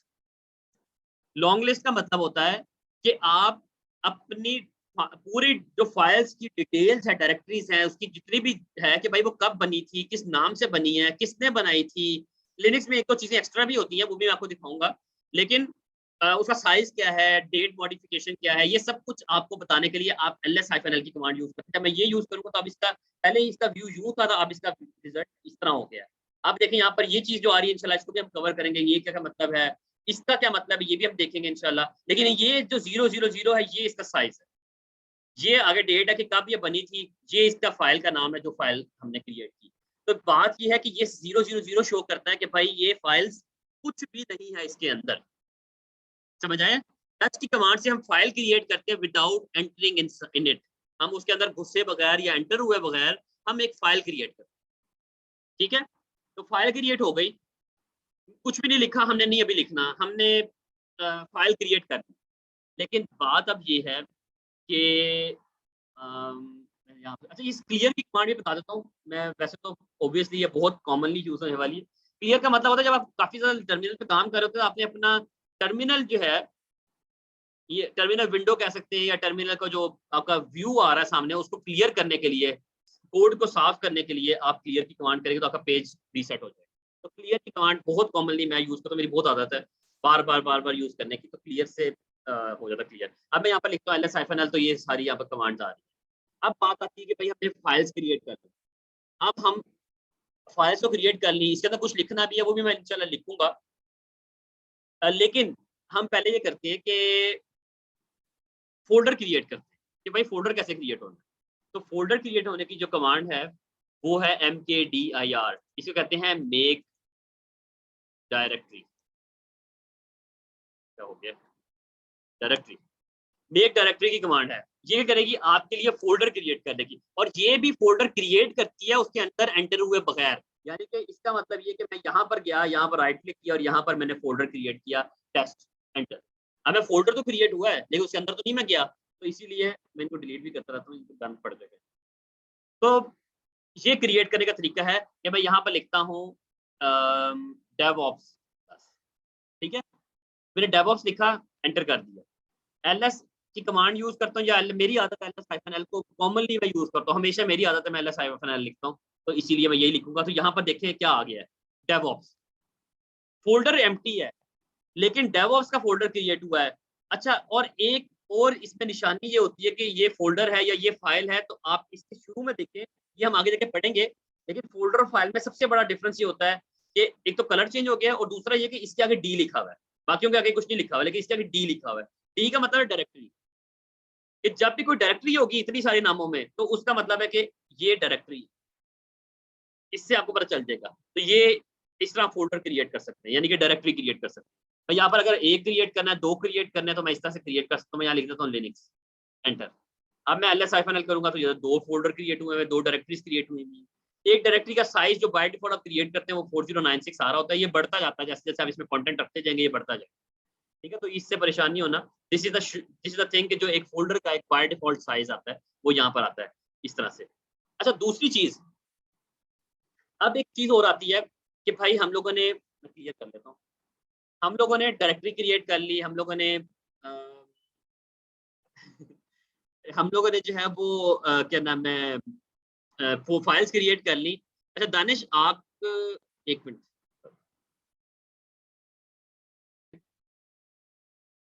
अच्छा, हमने फाइल क्रिएट कर ली, फ़ोल्डर क्रिएट कर लिए। अब बात आती है कि भाई वो जो सीडी वाली कमांड थी ना, मैं दोबारा उसके ऊपर जाऊँगा, क्योंकि अब मेरे पास कुछ फ़ोल्डर्स बन गए। अब मुझे अगर इस फ़ोल्डर के अंदर जाना है, तो उसका तरीका ये है कि मैं सीडी लिखूँगा और आगे उस फ़ोल्डर का नाम लिखूँगा। अच्छा, एक बात और, आप तो क्योंकि आप लिनक्स पढ़ रहे हो, एक्सपर्टीज़ इंशाल्लाह आप लोगों की लिनक्स में डेवलप होनी, जिनकी कम है, तो ये याद रखो, लिनक्स के अंदर एक बड़ी मज़े की चीज़ होती है कि हम अपनी कमांड्स को ऑटो कंप्लीट करने की कोशिश करते हैं। ऑटो कंप्लीट का मतलब होता है कि मैं चाहता हूँ कि यार मैं 1-2 वर्ड लिखूँ और ये खुद से समझ जाए कि भाई मैं लिखना क्या चाह रहा हूँ। तो उसके लिए टैब यूज़ होती है। अगर आप कहीं पे भी लिखते-लिखते टैब यूज़ करेंगे ना, तो ऑटो कंप्लीट कर देगा। मैंने देखा टैब लिखा है, उसने आगे समझ गया है। अच्छा, एक और बात आप लोगों में से एक ज़हन में आना चाहिए कि सर डेव ऑप्स तो ये भी लिखा हुआ है, डेव ऑप्स तो ये भी लिखा है। लेकिन इसको कैसे पता चला मैं डायरेक्टरी में जाना चाहता हूँ? तो एक बात याद रखें कि भाई फाइल के अंदर सीडी से तो नहीं जाया जाता। सीडी तो सिर्फ़ डायरेक्टरी के लिए यूज़ होती है, इसलिए इतना सिस्टम इंटेलिजेंट होता है कि वो समझ जाता है कि भई मैं जब अंदर जाने की कोशिश कर रहा हूँ किसी चीज़ के, यानी कि किसी डायरेक्टरी या फ़ोल्डर के, तो ऑब्वियसली मैं किसी फ़ोल्डर के अंदर ही जा रहा हूँ ना, सीडी से के थ्रू मैं किसी फाइल में तो नहीं जा सकूँगा। समझ आई? तो ये एक तरीका है ऑटो कंप्लीशन का। इंशाल्लाह आप लोगों को बड़ा हेल्प आउट करेगा। मुझे आदत है सीडी यानी टैब कर के, और जो प्रोफेशनल जितने भी माशाल्लाह लिनक्स के हैं, वो टैब बहुत कॉमनली यूज़ करते होंगे। तो टैब की कमांड, आप जब टैब का बटन आप प्रेस करो तो ऑटो कंप्लीट कर देगा। अच्छा, मैंने जैसे सीडी लिखा, सबसे पहले आपको यहाँ पर एक कमांड लिखता हूँ पीडब्ल्यूडी। मैं इस जगह पे हूँ, मैं यहाँ cd लिख के डेवऑप्स लिखता हूँ, एंटर करता हूँ, और जब मैं यहाँ पर जाके pwd लिखता हूँ तो अब देखिए पहले मेरी लोकेशन यहाँ थी, अब मेरी लोकेशन आगे आ गई है, डेवऑप्स के अंदर चला गया हूँ। तो इस तरह से हम अपनी लोकेशन को चेंज कर सकते हैं यूजिंग द cd कमांड। अब मुझे आप में से जिन्होंने लिखा था लेस देन 5% नॉलेज है उनका लिनक्स का, मुझे एक चीज बताएं कि अगर मैं इस जगह पे cd की कमांड लिखूं तो मैं किस लोकेशन पे जाऊंगा? कोई बता सकता है? लेस देन 5% वाले बताएंगे। आप तो या लिनक्स फोल्डर में या फिर उस्मान मेन पे, लाइक डायरेक्टरी पे, मेन डायरेक्टरी, होम डायरेक्टरी पे, कहाँ से? मुझे पूरा पाथ बताओ ना। होम लाइक होम उस्मान, ठीक है, है ना? बिल्कुल परफेक्ट, बिल्कुल परफेक्ट, बिल्कुल परफेक्ट। बिल्कुल मैं होम उस्मान में जाऊंगा। अगर मैं यहाँ पर pwd करूंगा तो मैं यहाँ पर आके देखिए, यानी कि मैंने 2 फोल्डर स्किप किए। cd की कमांड आपको किसी भी, यानी कि अगर मैं यहाँ पे लिखता हूँ डेवऑप्स, फिर डेवऑप्स के अंदर चला गया, मैं 2 फोल्डर चला गया अंदर, मैं यहाँ पर भी एक डायरेक्टरी क्रिएट करता हूँ। यहाँ क्रिएट करता हूँ test1, ठीक है? मैं इसके अंदर भी चला जाता हूँ। मैं स्क्रीन क्लियर करता हूँ आप लोगों को, फिर कंफ्यूजन होगी। मैं यहाँ जाता हूँ और अब मैं pwd करता हूँ, तो देखिए मैं कितने फोल्डर आगे आ गया हूँ। मैं यहाँ पर बैठ के काम कर रहा था, मैं डेवऑप्स के अंदर गया, उसके बाद मैं एक और टेस्ट के अंदर चला गया, और फिर मैं यहाँ पर बैठा हूँ। जब मैं यहाँ पर pwd करता हूँ, मेरी ये लोकेशन है। अगर मैं यहाँ पर cd करूंगा तो मैं डायरेक्टली अपनी डिफॉल्ट होम उस्मान वाली लोकेशन पे आ जाऊंगा। किसी भी लोकेशन से अगर आपको डायरेक्टली जंप करना है तो आप cd की कमांड कहीं पे भी बैठ करके आप डिफॉल्ट लोकेशन के ऊपर आ जाए। लेकिन अब बात आती है कि अगर मुझे मुझे डेवऑप्स के अंदर मैं गया हूँ, इसके अंदर टेस्ट है, मैं टेस्ट के अंदर गया हूँ, यहाँ पर जाके मुझे एक स्टेप पीछे जाना है, तो उसके लिए यूज होता है cd डॉट डॉट। ये कमांड यूज होती है to move just back step, एक स्टेप आपने पीछे जाना है, जस्ट सिंगल स्टेप आपने पीछे जाना है, then you will use the cd dot dot. ये कमांड यूज होती है, मैं यहाँ पर मेंशन भी कर देता हूँ।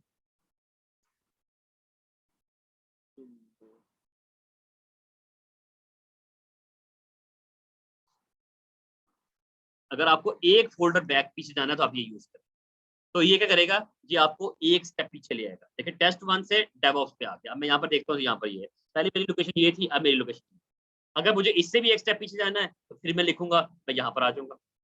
यानी कि एक एक स्टेप पीछे जाना है तो cd डॉट डॉट की कमांड यूज होती है, लेकिन इसमें स्पेस आनी चाहिए। अगर आप साथ साथ लिखेंगे ना तो ये एरर दे देगा, क्योंकि उसको नहीं पता ये क्या है, लेकिन स्पेस जरूर होनी चाहिए। ठीक है, तो आप इस तरह से जा सकते हैं।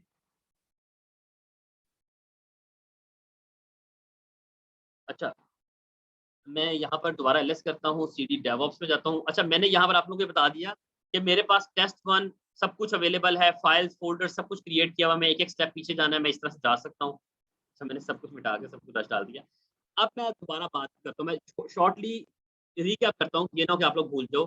pwd मैंने बता दिया, what's the purpose of this, is a very basic level session, इसलिए टेंशन नहीं लेनी, बहुत बेसिक से ही होगा, इसलिए हम आहिस्ता आहिस्ता आगे जाएंगे।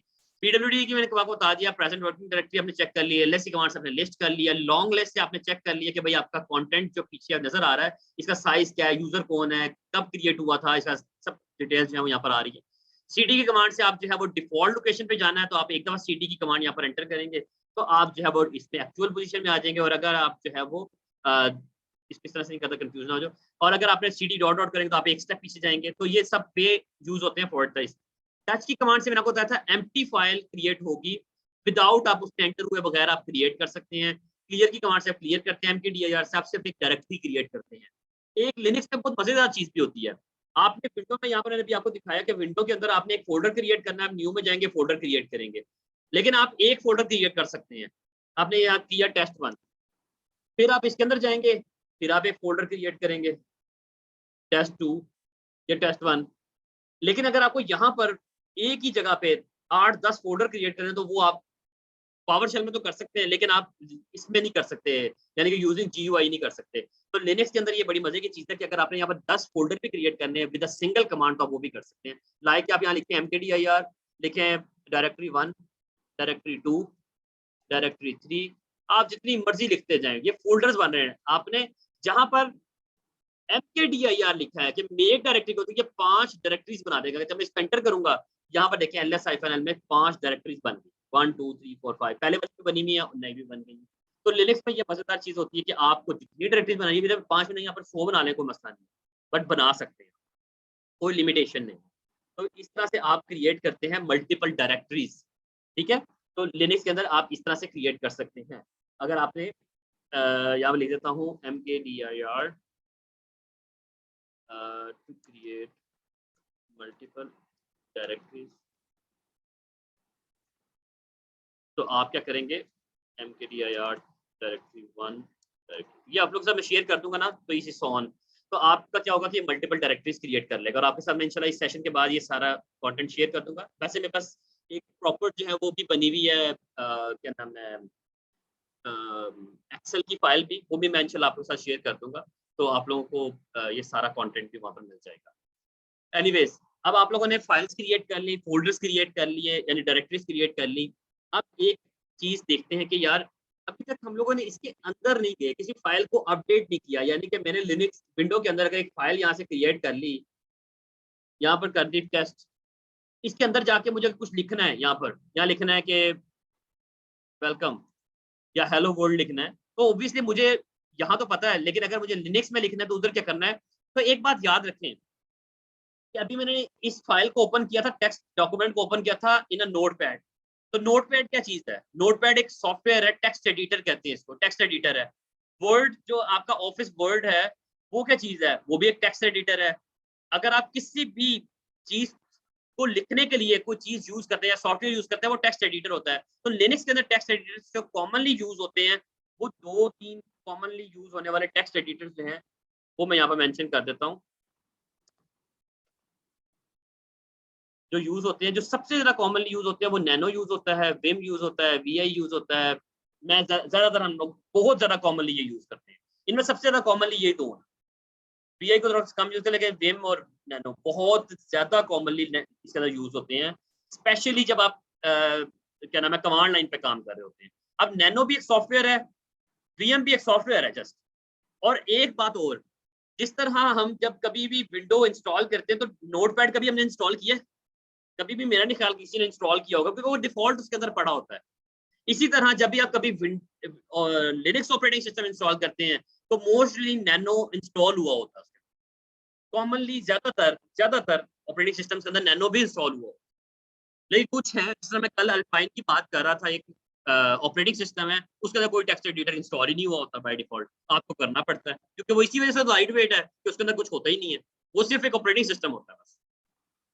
तो चीज ये है कि अगर मैं विंडो के अंदर से ये सारे सॉफ्टवेयर निकाल दूं, तो ऑब्वियसली विंडो का भी जो कह सकते हैं ऑपरेटिंग सिस्टम का साइज है, वो बहुत काफी हद तक कम हो जाएगा, बहुत ज्यादा नहीं लेकिन काफी हद तक कम हो जाएगा, क्योंकि असल में तो साइज इसका ऑब्वियसली जीयूआई का है, बाकी तो इतना नहीं है। एनीवेज, मैं वापस आता हूँ टॉपिक पे, नैनो एंड विम। बात ये कि भाई अगर ये पड़े नहीं हुए, तो फिर हम कैसे एडिट कर सकते हैं। अगर मेरे पास जो है ना तो नैनो पड़ा हुआ है, और ना मेरे पास जो है वो क्या नाम है, विम पड़ा हुआ है, तो हम क्या कर सकते हैं, पहला क्वेश्चन ये है। लेकिन चले, ये जो पहला क्वेश्चन है, इसको बाद में आंसर करूंगा, क्योंकि वो कॉम्प्लेक्सिटी ज्यादा क्रिएट कर देगा। वो भी एक तरीका है, but I will show first कि भाई ये 2 सॉफ्टवेयर अगर आपके पास पड़े हुए हैं, या एक भी पड़ा हुआ है, तो आप एडिट कर सकते हैं फाइल को, ऑब्वियसली कर सकते हैं। मेरे पास नैनो भी पड़ा हुआ है, मैं यहाँ पर नैनो लिखता हूँ तो ये नैनो में चला जाएगा, अगर मैं यहाँ पर विम लिखता हूँ तो ये विम में चला जाएगा। मेरे पास दोनों के दोनों जो है वो अवेलेबल हैं। लेकिन अगर ना हो तो इंस्टॉलेशन कैसे करनी है, वो इंशाल्लाह अगला पार्ट हमारा आएगा, जब हम लोग मैं इंशाल्लाह आप लोगों को कल जो नेक्स्ट सेशन होगा ना, नेक्स्ट सैटरडे को, उस पे एक फ्रेश सर्वर इंस्टॉल करके, यानी कि चला के उसके अंदर सारे, जिसके अंदर कुछ भी नहीं होगा, फिर मैं आप लोगों को ये सारी चीजें करके दिखाऊंगा। इंस्टॉलेशन वाला पार्ट मैं उसमें करूंगा, क्योंकि इसमें सब कुछ इंस्टॉल्ड है पहले से, इसमें हर चीज इंस्टॉल है, इसमें डॉकर भी इंस्टॉल है, क्यूबरनेटिस भी इंस्टॉल है, टेराफॉर्म भी इंस्टॉल है, इसलिए इसको नहीं मैं यूज करूंगा, this is my laptop, but I will create a fresh copy of the server and then I will show you के how we can install it. But this is the part जिसमें बहुत basics है। तो अब हम सबसे पहले करते हैं कि भाई नैनो मेरे पास है, विम मेरे पास है, तो how we can update these files. अगर मुझे इनके अंदर कुछ लिखना है तो मैं कैसे लिख सकता हूँ। तो उसके लिए सबसे पहला काम ये करते हैं कि मैं नैनो से एक दफा फाइल लिख के दिखा दूंगा, और फिर मैं आपको विम से भी लिख, क्योंकि दोनों एडिटर है, इनकी फंक्शनलिटी थोड़ी सी डिफरेंट है, बाकी काम तो ऑब्वियसली टेक्स्ट एडिटर ही है। तो मैं सबसे पहले क्या करता हूँ, devops.txt की फाइल को अपडेट करूँ। अच्छा, एक बात मजे की, मैंने यहाँ लिखा नैनो, अब मैं इसको अपडेट करता हूँ और मैं यहाँ से text.txt के अंदर जाता हूँ। जैसे ही आप इसको एंटर करेंगे तो ये आपको टेक्स्ट एडिटर के अंदर ओपन कर देगा। देखिए इस फाइल के अंदर कुछ भी नहीं था, इसलिए खाली पड़ी। अब मैं यहाँ लिखता हूँ वही हेलो वर्ल्ड, जो हमारा दुनिया का सबसे कॉमन वर्ड है किसी भी चीज के लिए। अच्छा, मैंने ये लिख दिया। अच्छा, ये मैंने हेलो वर्ल्ड लिखा है। अगर मुझे इस फाइल से बाहर आना है, या हर एडिटर से बाहर आने का कुछ डिफरेंट वे है, क्योंकि आप कमांड लाइन यूज कर रहे हैं। आप जो है वो कोई कंट्रोल एस नहीं कर सकते कि कंट्रोल एस करके आप फाइल को बंद करते तो वो सेव हुई होगी। यहाँ पर सेव करने का नीचे सारा मेथड दिया हुआ है कि अगर आपको हेल्प चाहिए तो आप ये कर सकते हैं। ये इसका मतलब होता है कंट्रोल। ये जो साइन होता है ना, ये कंट्रोल कह रहे, कंट्रोल प्रेस करें और फिर जी प्रेस करें या जो भी आपने करना है, तो कंट्रोल के लिए होता है। वो राइट करते हैं, लेकिन मैं कहता हूँ सब कुछ छोड़ दे, जो मैं बताऊंगा बस आपने वो करना है नैनो के लिए। वो क्या है, मैं यहाँ पर लिख देता हूँ नैनो टू सेव एंड। कैसे कर सकते हैं, अगर आपको अपना कंटेंट सेव करना है और एग्जिट करना है तो उसके लिए आपने क्या करना है, आपने सबसे पहले ये कंट्रोल का प्रेस करना है बटन, और यहाँ पर आपने एक्स का, ये देखिए नीचे लिखा ना एग्जिट, एक्स का ये प्रेस करना है। इससे क्या होगा, ये आपसे अगर आपने कुछ चेंज किया होगा, अगर आपका कोई आपकी फाइल में कुछ चेंज होगा तो ये आपसे खुद कहेगा to save your file enter Y, यानी कि वाई एंटर करें अगर आपने सेव करना है, और अगर नहीं सेव करना अदरवाइज जो है वो आप एंड प्रेस करते तो वो नो कर देगा। तो ये भी आपसे मैं करूंगा तो आपसे ये देखना पूछेगा। मैं यहाँ करता हूँ कंट्रोल एक्स, तो यहाँ ना आप नीचे देखना, देखिए इससे मुझे इमीडिएट पूछा कि आप ये मॉडिफाई जो किया है इसको सेव करना चाहते हैं या नहीं करना चाहते। अगर करना चाहते हैं यस कर दें, वाई कर दें, अगर नहीं करना चाहते नो कर दें। मैं यहाँ पर यस करूंगा और फिर मैं करूंगा एंटर। यस करने वाई लिखने के बाद एंटर करेंगे तो ये बाहर निकल जाएगा। अब अगर मैं यहाँ पर मैंने कुछ लिखा, मैं यहाँ पर एल एस हाइफन एल करता हूँ तो इस फाइल का साइज थोड़ा सा बड़ा है। देखिए 13 बिट्स कह सकते हैं, या हाँ बिट्स ही होगा ये, हाँ आई थिंक बिट्स होता है ये। तो ये इतना सा साइज, बहुत छोटी सी लाइन लिखी है हमने, को बहुत बड़ा कोड तो लिखा नहीं है। तो ये छोटा सा फाइल नाम लिखा, तो ये इसने कहा कि भाई इसमें कुछ ना कुछ डेटा आ गया है। यहाँ तक समझ आई कि हमने अगर नैनो एडिटर के थ्रू कुछ लिखा और लिखने के बाद उससे बाहर कैसे निकलना है। और अगर मुझे कुछ सेव नहीं करना, मैं दोबारा करता हूँ नैनो devops.txt, मैं यहाँ लिखता हूँ वेलकम टू एल्विस, मैं कुछ इस तरह से लिख दिया और मैंने सेव नहीं करना, मैं कंट्रोल एक्स एक्स करूंगा दोबारा और एन कर दूंगा एंटर। अगर मैं दोबारा इस फाइल के अंदर जाऊँ तो यहाँ पर देखिए वो चीज लिखी नहीं हुई तो मैंने अभी लिखी थी ना, तो यहाँ पर होती है। अच्छा, एक और मजेदार चीज, अगर मैंने कुछ एडिट किया ही नहीं था, देखिए मैं सिर्फ नैनो करके अंदर जाऊंगा और मैं कुछ नहीं एडिट कर रहा, मैं कुछ भी चेंज भी नहीं कर रहा, और मैं सिर्फ और सिर्फ यहाँ से बाहर निकलना चाह रहा हूँ, मैं कंट्रोल एक्स करूंगा, वो आपसे पूछेगा ही नहीं कि भाई कुछ सेव करना है कि नहीं करना, क्योंकि इट्स इंटेलिजेंट कि उसको पता है कि भाई मैंने कुछ चेंज किया ही नहीं तो सेव क्या करूं। तो मैं कंट्रोल एक्स करता हूँ तो बाहर आ जाता हूँ। तो ये तरीका है नैनो को यूज करने का। And then now I will tell you how we use the Vim. फिर मैं आप लोग को दिखाऊंगा कंटेंट कैसे देखना है, क्या करना है, वो बाद में देखते हैं। विम एडिटर को कैसे यूज करना है वो मैं बताता हूँ, क्योंकि मैं पर्सनली बताऊं, मेरे ख्याल है 99% या 98% मैं विम यूज करता हूँ, नैनो नहीं यूज करता हूँ। मैं विम यूज करता हूँ। विम जरा ज्यादा, उसके अंदर फंक्शनलिटी ज्यादा है, ऑप्शन ज्यादा है। जिस तरह कह सकते हैं कि वर्ड, अगर आपसे कंपैरिजन कहूँ कि नोट पैड का और वर्ड का कंपैरिजन करें तो आप इजीली कर सकते हैं कि भाई वर्ड में बहुत सारे और ऑप्शंस भी अवेलेबल हैं, कि वो एडिटर जो है वो आपका डिफरेंट यानी कि वो फीचर्स के साथ है। Nano is a very simple, sorry notepad is very simple, जिसपे टेक्स्ट आप सेव करो, कंट्रोल एस करोगे, उसमें कोई प्रॉपर इंटेंटेशन और चीजों का आप नहीं कर सकते, बोल्ड नहीं कर सकते, तो डिफरेंट चीजें नहीं आप कर सकते। तो वो तो विम के अंदर आपके पास कुछ और ऑप्शंस हैं जिनकी वजह से मैं विम ज्यादा यूज करता हूँ। अब मैं विम यूज करता हूँ and then I will tell you कि how we save and update the code of it. तो इसके लिए मैं ये करूंगा, मैं यहाँ पर DevOps वाली फाइल को नहीं, अब मैं इन linux.txt को मैं अपडेट, ठीक है, विम लिखूंगा linux.txt, ये मैंने लिखा, एंटर। इसमें क्या फायदा होता है, इसमें जो मुझे यूज करने का सबसे ज्यादा फायदा है ना, वो ये है कि बाय डिफॉल्ट इसका जो राइटिंग वाला मोड है वो ऑन नहीं होता। आप इसमें कुछ लिखते नहीं हो, लिख नहीं सकते। अगर आपको कुछ लिखना है तो आप सबसे पहले यहाँ पर, अभी देखो मैंने कुछ नहीं लिखा, मैं यहाँ पर आई प्रेस करूंगा तो ये मुझे इंसर्ट करने देगा, अदरवाइज मुझे इंसर्ट नहीं करने देगा। मैं जैसे आई प्रेस करूंगा तो आप यहाँ पर देखना कुछ लिखा हुआ आ जाएगा, ये देखिए इंसर्ट। अब वो मुझे कहते हैं भाई अब आप लिख सकते हो, ये एक बेनिफिट है। जो मैं यूज करता हूँ ज्यादातर इसमें। अब मैं यहाँ पर भी लिख देता हूँ कि वेलकम टू, मैंने ये लिख दिया। जब मैंने विम लिखा यानी कि एक लाइन लिख दी, इसमें देखे नीचे कंट्रोल एक्स वाली चीजें तो आ नहीं रही। अब बात आती है कि आप इसको सेव कैसे करना है, to save your content and कैसे कर सकते हैं। इसके लिए सेव करने का तरीका ये है कि सबसे पहले मुझे ESC का बटन प्रेस करना पड़ना है। ESC क्यों करना पड़ना है, ये एस्केप का बटन क्यों प्रेस करना है, क्योंकि मैं इंसर्ट मोड पे था, मैं यहाँ से बाहर निकलना है, तो मैं एस्केप करूंगा सबसे पहले, यानी कि इसके यहाँ पर बैठ के मैं एस्केप का बटन प्रेस करूंगा। उसके बाद मैं यहाँ पर मुझे कुछ लिखने के लिए ऑप्शन मिल रही होगी, यहाँ पर ना दो इस तरह के जो एक कॉलन होता है वो आ रहा होगा यहाँ पर, जैसे मैं एस्केप करूंगा। उसके बाद मैं लिखूंगा WQ का मतलब है कि राइट एंड क्विट, कि भाई लिखो और बाहर निकल जाओ। लेकिन अगर आपने कुछ सेव नहीं करना, आपने लिख तो लिया लेकिन आपने कुछ सेव नहीं करना, तो आप यहाँ लिखेंगे क्विट, ये जस्ट टू क्विट, ये क्विट के लिए। लेकिन अगर आपने फाइल के अंदर से बाहर नहीं निकलना लेकिन अपना कंटेंट सेव करना, तो आप W कर देंगे तो ये जस्ट सेव करेगा, क्विट नहीं करेगा, बाहर नहीं निकलेगा लेकिन सिर्फ सेव करेगा। तो ये कुछ ऑप्शन है इसमें, और बहुत सारे ऑप्शन हैं। कुछ जो मैं कॉमनली यूज करता हूँ मैं आपको वो जल्दी बता दूंगा, बट विम इस तरह की चीज है जिसके ऊपर भी एक पूरा सेशन किया जा सकता है। काफी बड़ा एडिटर है, इसमें अगर आपको अनडू करना है, रीडू करना है, अगर अपने कोई हजारों फाइलें या लाइनें इकट्ठी डिलीट करनी है, आपने अगर डायरेक्टली किसी फाइल या लाइन के ऊपर पहुंचना है, तो ये बहुत सारे फीचर है जो कि आप आहिस्ता आहिस्ता अपने उसमें सीख सकते हो जब आपको काम करना आ जाए। तो अब बात करते हैं कि भाई मुझे यहाँ से सेव करके बाहर निकलना है, तो उसके लिए मैं सबसे पहले करूंगा एस्केप। जैसे मैं एस्केप प्रेस करूंगा, देखना इंसर्ट खत्म हो जाएगा, मैंने एस्केप प्रेस कर दिया।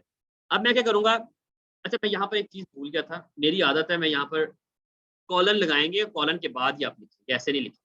सबसे पहले आप कॉलन लिखिए, यहाँ पर देखिए मैं जैसे कॉलन प्रेस करूंगा ये आएगा, फिर WQ एंड देन एंटर, तो ये क्या करेगा, राइट एंड क्विट। अब मैं यहाँ पर लिखता हूँ LS-L, तो ये साइज आपको बता देगा कि इसका साइज जो है वो 36 आ गया, इसका जितना भी आया जो भी है, ये 2 फाइलें हैं, आप इनको देख सकते हैं, ठीक है। तो ये हमने इसके अंदर फाइल एडिट भी की और सब कुछ किया। अब लिनक्स के अंदर एक मजेदार चीज होती है जिसको हम कहते हैं कि अगर मुझे अपना फाइल का कंटेंट, इफ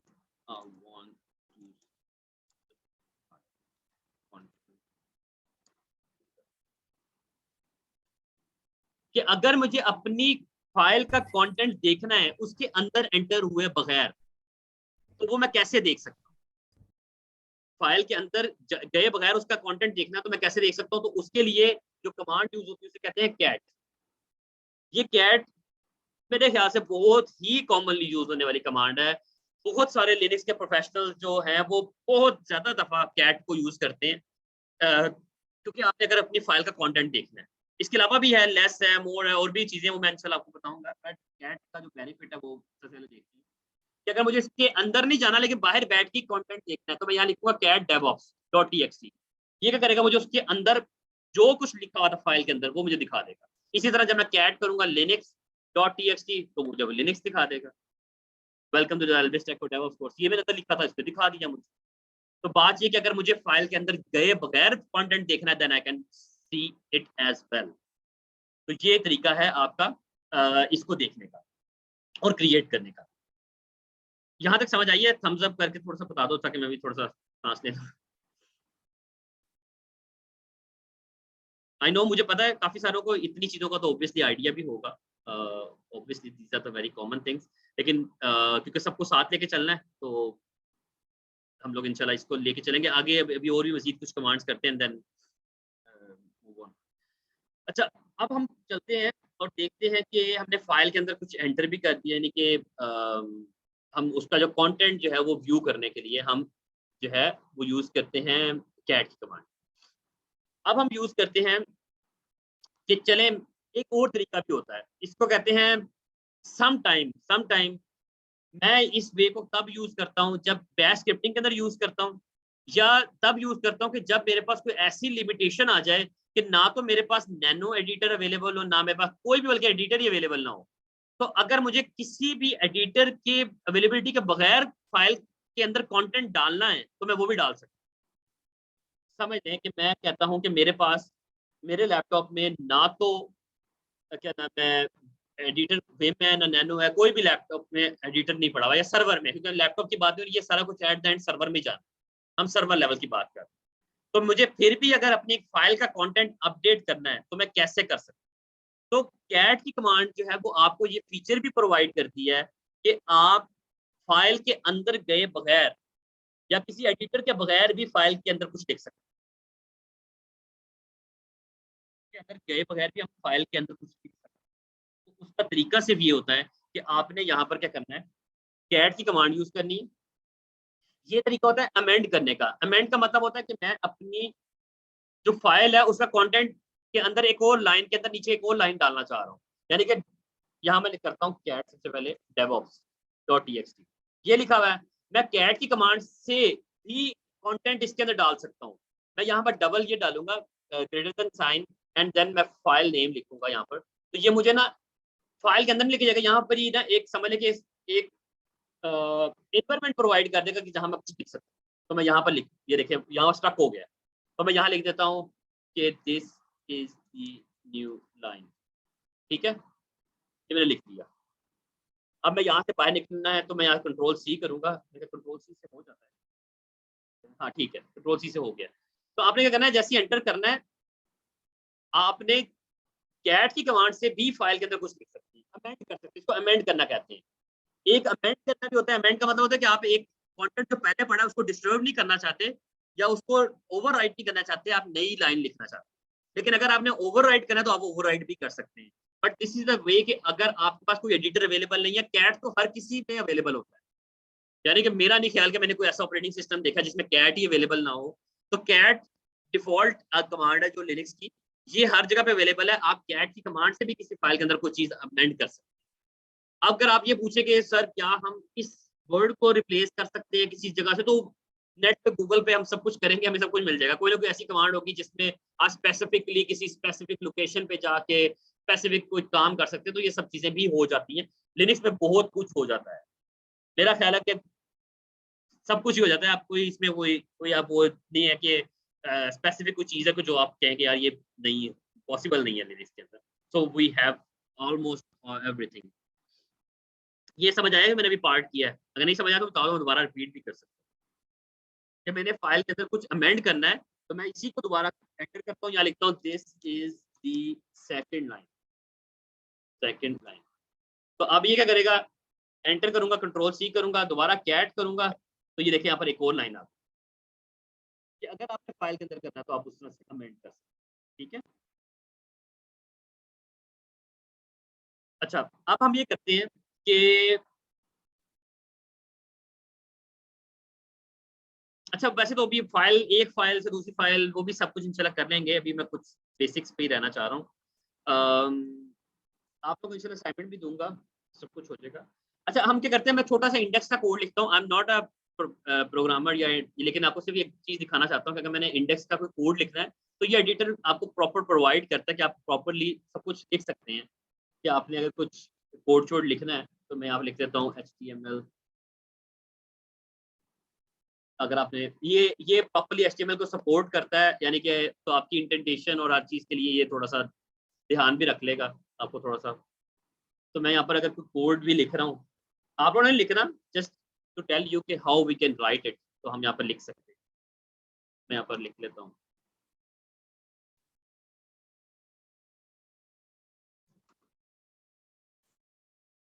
हम यहाँ पर इस तरह एडिटर से लिख सकते हैं। देखिए वो स्पेसिंग का ख्याल रखिएगा, आपको बता देगा। मैं यहाँ पर पैराग्राफ लिख लेता हूँ कोई,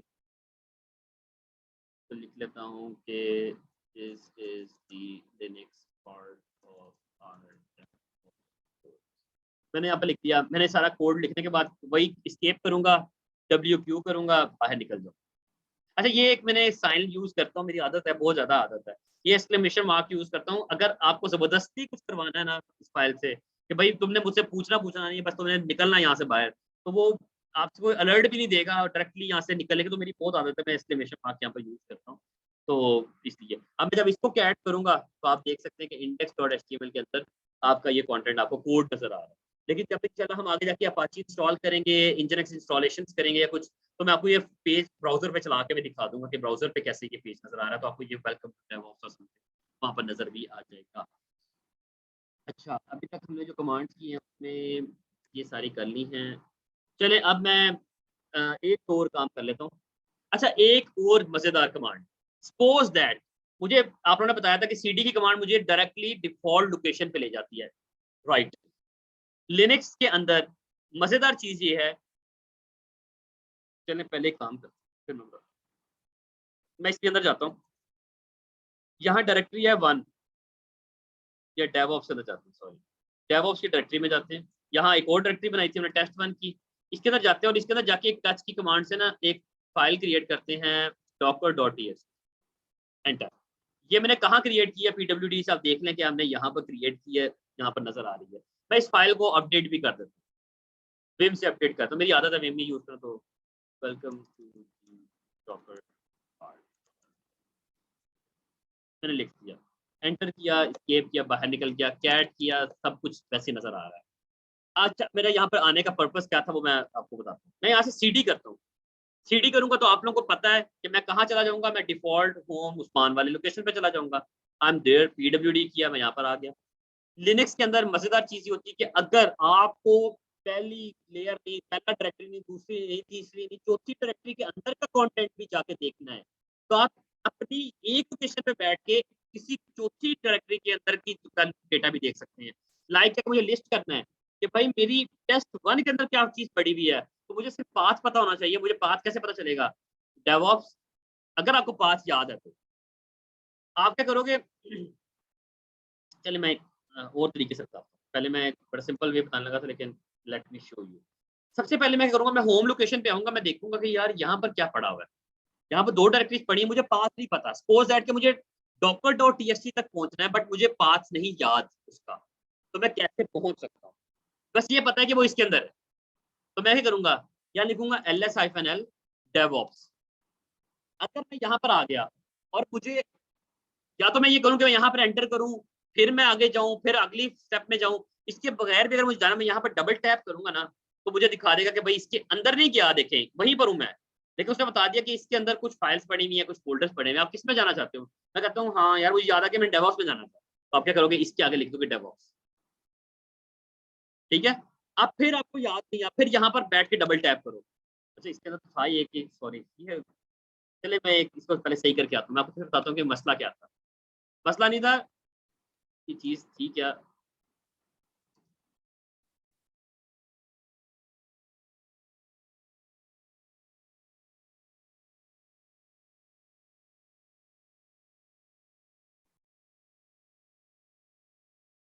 मैंने कुछ फाइल्स ना एक दो और क्रिएट, मैं दो दो क्रिएट, क्योंकि वो सिंगल जब हो ना, लिनक्स में होता है कि अगर आपकी फोल्डर के अंदर कोई सिंगल फाइल पड़ी हुई है ना, तो वो फिर पूछता नहीं है, वो डायरेक्टली ऑटो कंप्लीट कर देता। तो मैंने दो दो क्रिएट किए ताकि वो रजिस्ट करे मुझे। मैं अब दोबारा से आता हूँ और दोबारा आपको बताता हूँ मैं करने क्या लगा, कि अगर मुझे docker.txt वाली फाइल की लोकेशन तक पहुंचना है और मुझे याद नहीं है, बट मुझे हिंट्स चाहिए, तो ये हिंट्स आपको इस तरह से देगा। आपने कहा मुझे ये चाहिए, डेवॉप्स का मुझे पता था, मैंने डबल टैप किया, उसने ऑटो कंप्लीट किया, उसने कहा डेवॉप्स में जाना है, हाँ यार डेवॉप्स में जाना था, मैं पहुंच गया। मैं यहाँ पर बैठ के डबल टैप करूंगा, मुझे वो दो फाइलें फिर दोबारा बता रहा है कि भाई दो फोल्डर है, किस पे जाना है। मुझे एकदम याद आ गया, अच्छा शायद 1 के अंदर है, तो मैं यहाँ पर 1 लिखूंगा। यहाँ पर आके मैं दोबारा डबल टैप करूंगा तो मुझे वो कॉन्टेंट नजर आ जाएगा कि अच्छा हाँ ये पड़ा हुआ है, डॉकर की फाइल ये पड़ी हुई है। तो ये वो तरीका है कि जिससे आप ढूंढ सकते हो, ट्रैक कर सकते हो कि भाई मैं किस जगह पे जाना है, मुझे किस जगह पे जाके उस फाइल को अगर लिस्ट करना है तो मैं लिस्ट कर सकता हूँ इस तरह से। ऑटो कंप्लीशन की ऑप्शन बड़ी मजे की होती है, टैब से आप ऑटो कंप्लीट कर लेते हो। और आखिरी चीज कि अगर आपको यहीं पे बैठ के डॉकर डॉट टीएक्सटी का फाइल का कंटेंट देखना है, तो वो भी देख सकते हो। आपको सिर्फ पास पता होना चाहिए। आप क्या करोगे, कैट, सबसे पहले मैं डेवऑप्स में जाऊंगा, देखिए ये था मेरा फोल्डर, इसके बाद था मेरा डेवऑप्स का ये वाला फोल्डर, इसके बाद मेरा था टेस्ट1 वाला, मैं टेस्ट1 में जाऊंगा, फिर मैं जाऊंगा डॉकर पे, एंटर करूंगा, तो देखिए इसने 3-4 डायरेक्टरीज बाद पड़ा हुआ फाइल का कंटेंट मुझे यहाँ पर दिखा दिया। यानी कि आपको सिर्फ पाथ पता होना चाहिए, आप कहीं पे भी बैठ के उसका कंटेंट देख सकते हैं लिनक्स के। पाथ याद रखना पड़ता है आपको। पाथ नहीं याद कोई मसला नहीं, जिस तरह मैंने आपको बताया है आप टैप कर करके वहां तक पहुंच सकते हैं। आपको नहीं पता तो चले आप इस तरह भी जा सकते हैं, जो कि देसी तरीका है कि आप पहले इसमें जाएं, एलएस करें, फिर आप यहाँ पर देखें यार मुझे नहीं पता किसमें है, तो आप यहाँ पर एलएस की कमांड लिख के पहले dir1 का कंटेंट देखें, नहीं यार यहाँ पर नहीं है, फिर 2 में जाएं, अच्छा यहाँ पर भी नहीं है, 3 में जाएं, अच्छा यहाँ पर भी नहीं है, आगे यार मुझे लगता है शायद डेवऑप्स में हो सकता है, अब यहाँ पर जाएं, एंटर करें, अच्छा हाँ यहाँ पर है शायद, फिर आप यहाँ से आगे टेस्ट 1 पे चल पड़े, टेस्ट 2 में जाएं, नहीं यहाँ पर नहीं है, टेस्ट 1 में जाएं, अच्छा ये पड़ा हुआ है। तो बात है कि आप ट्रैक किसी तरह से भी कर सकते हैं, ढूंढ सकते हैं। दूसरे तरीके भी हैं, फिल्टर के तरीके भी हैं, कुछ अभी आगे जाके मैं आपको बताऊंगा कि इसमें हम पूरी अपनी डायरेक्टरीज के अंदर कोई कंटेंट ढूंढना है वो भी ढूंढ सकते हैं, किसी फाइल के अंदर कंटेंट ढूंढना है वो भी ढूंढ सकते हैं। Linux is a huge thing, आपको कुछ भी मिल जाएगा, आप सब कुछ कर सकते हैं। इसमें बहुत सारे यूटिलिटीज अवेलेबल हैं, जो कि फाइंड की एक यूटिलिटी है वो भी यूज कर सकते हैं, जो कि आपकी पूरी डायरेक्टरीज के अंदर फाइल ढूंढ के आपको लाके दे देगी, उसका पाथ ढूंढ देगी। अगर फाइल के अंदर लिखा हुआ कंटेंट ढूंढना है वो भी आपको लाके दे देगी। तो this is Linux is a huge thing. तो यहाँ तक समझ आया है? मुझे बता दो, मैं जरा 2 मिनट सांस लेता हूँ। जी, समझ आया भाइयों?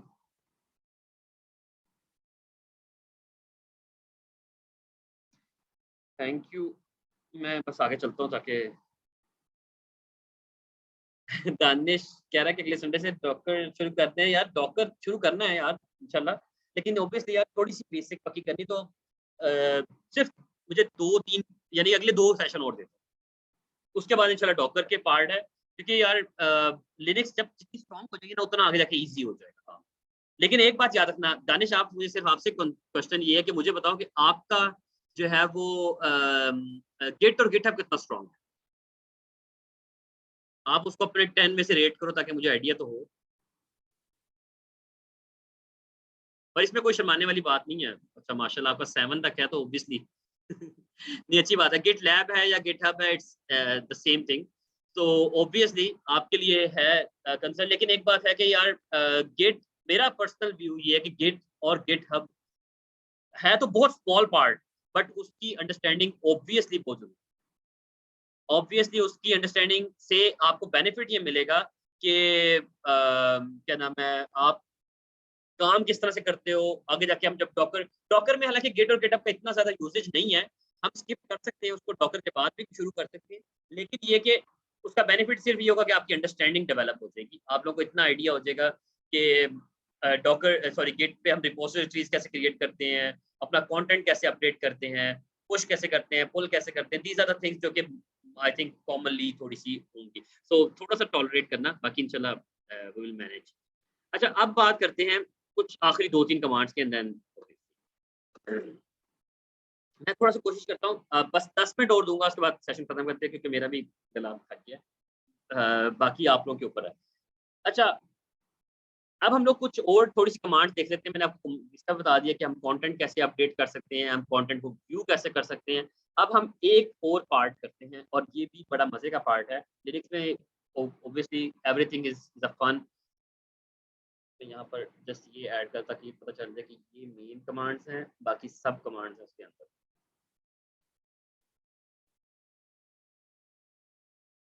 ओके अब हम जो देखने लगे वो है कि हम लिनक्स के अंदर कॉपी कैसे कर सकते हैं, और एक तो होता है ना कॉपी एंड पेस्ट होता है, एक विंडो के अंदर होता है कट एंड पेस्ट। तो अब ये चीजें कैसे करते हैं, मैंने पेस्ट लिखना, मैं कुछ और लिख,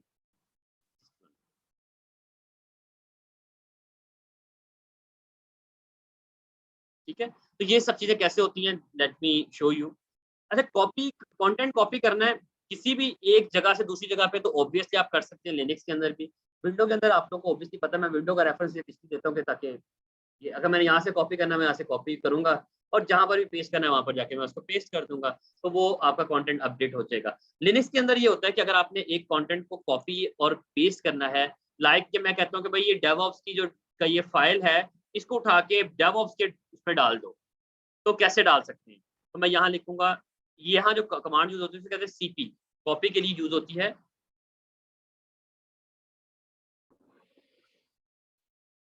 कॉपी के लिए यूज होती है सीपी की कमांड, और सीपी की कमांड से आप कॉपी कर सकते हैं एंड पेस्ट कर सकते हैं, ठीक है। तो हम क्या करेंगे, हमने DevOps की फाइल को कॉपी करना है, DevOps.txt की फाइल को कॉपी करना है। इस पे होता ये है कि हम इसमें सोर्स एंड डेस्टिनेशन डिफाइन करते हैं।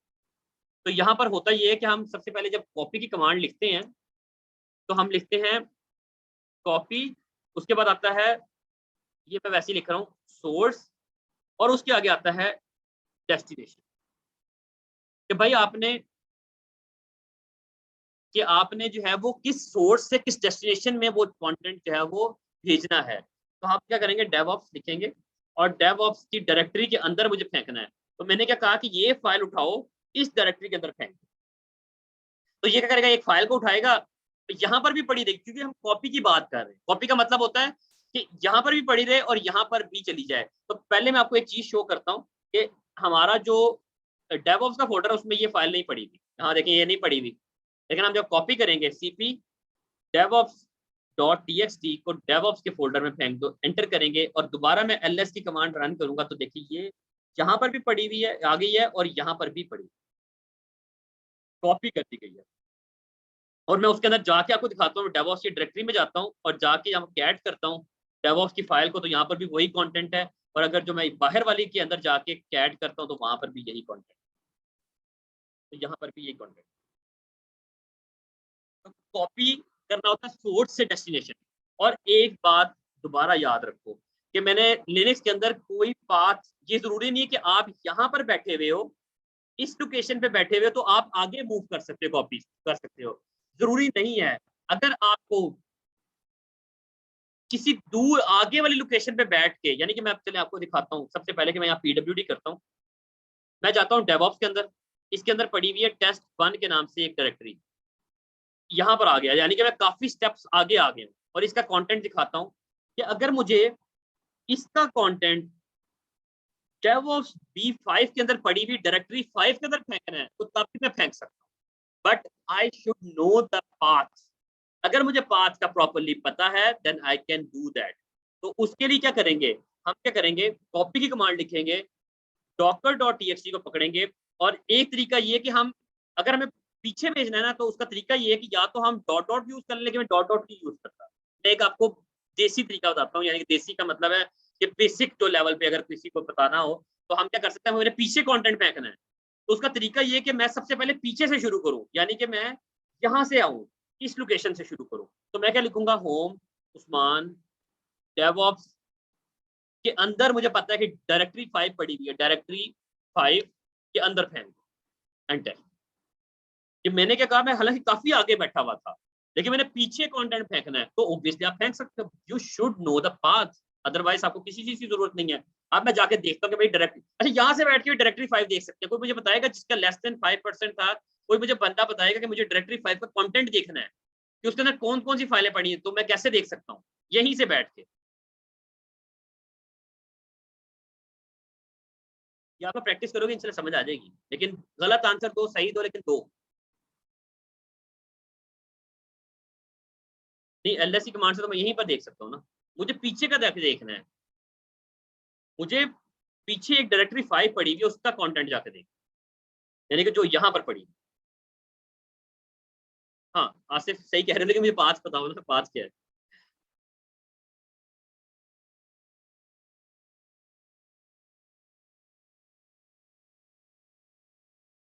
मुझे कोई अनम्यूट करके बता दे, कोई चैट पे बता दे, इट्स फाइन।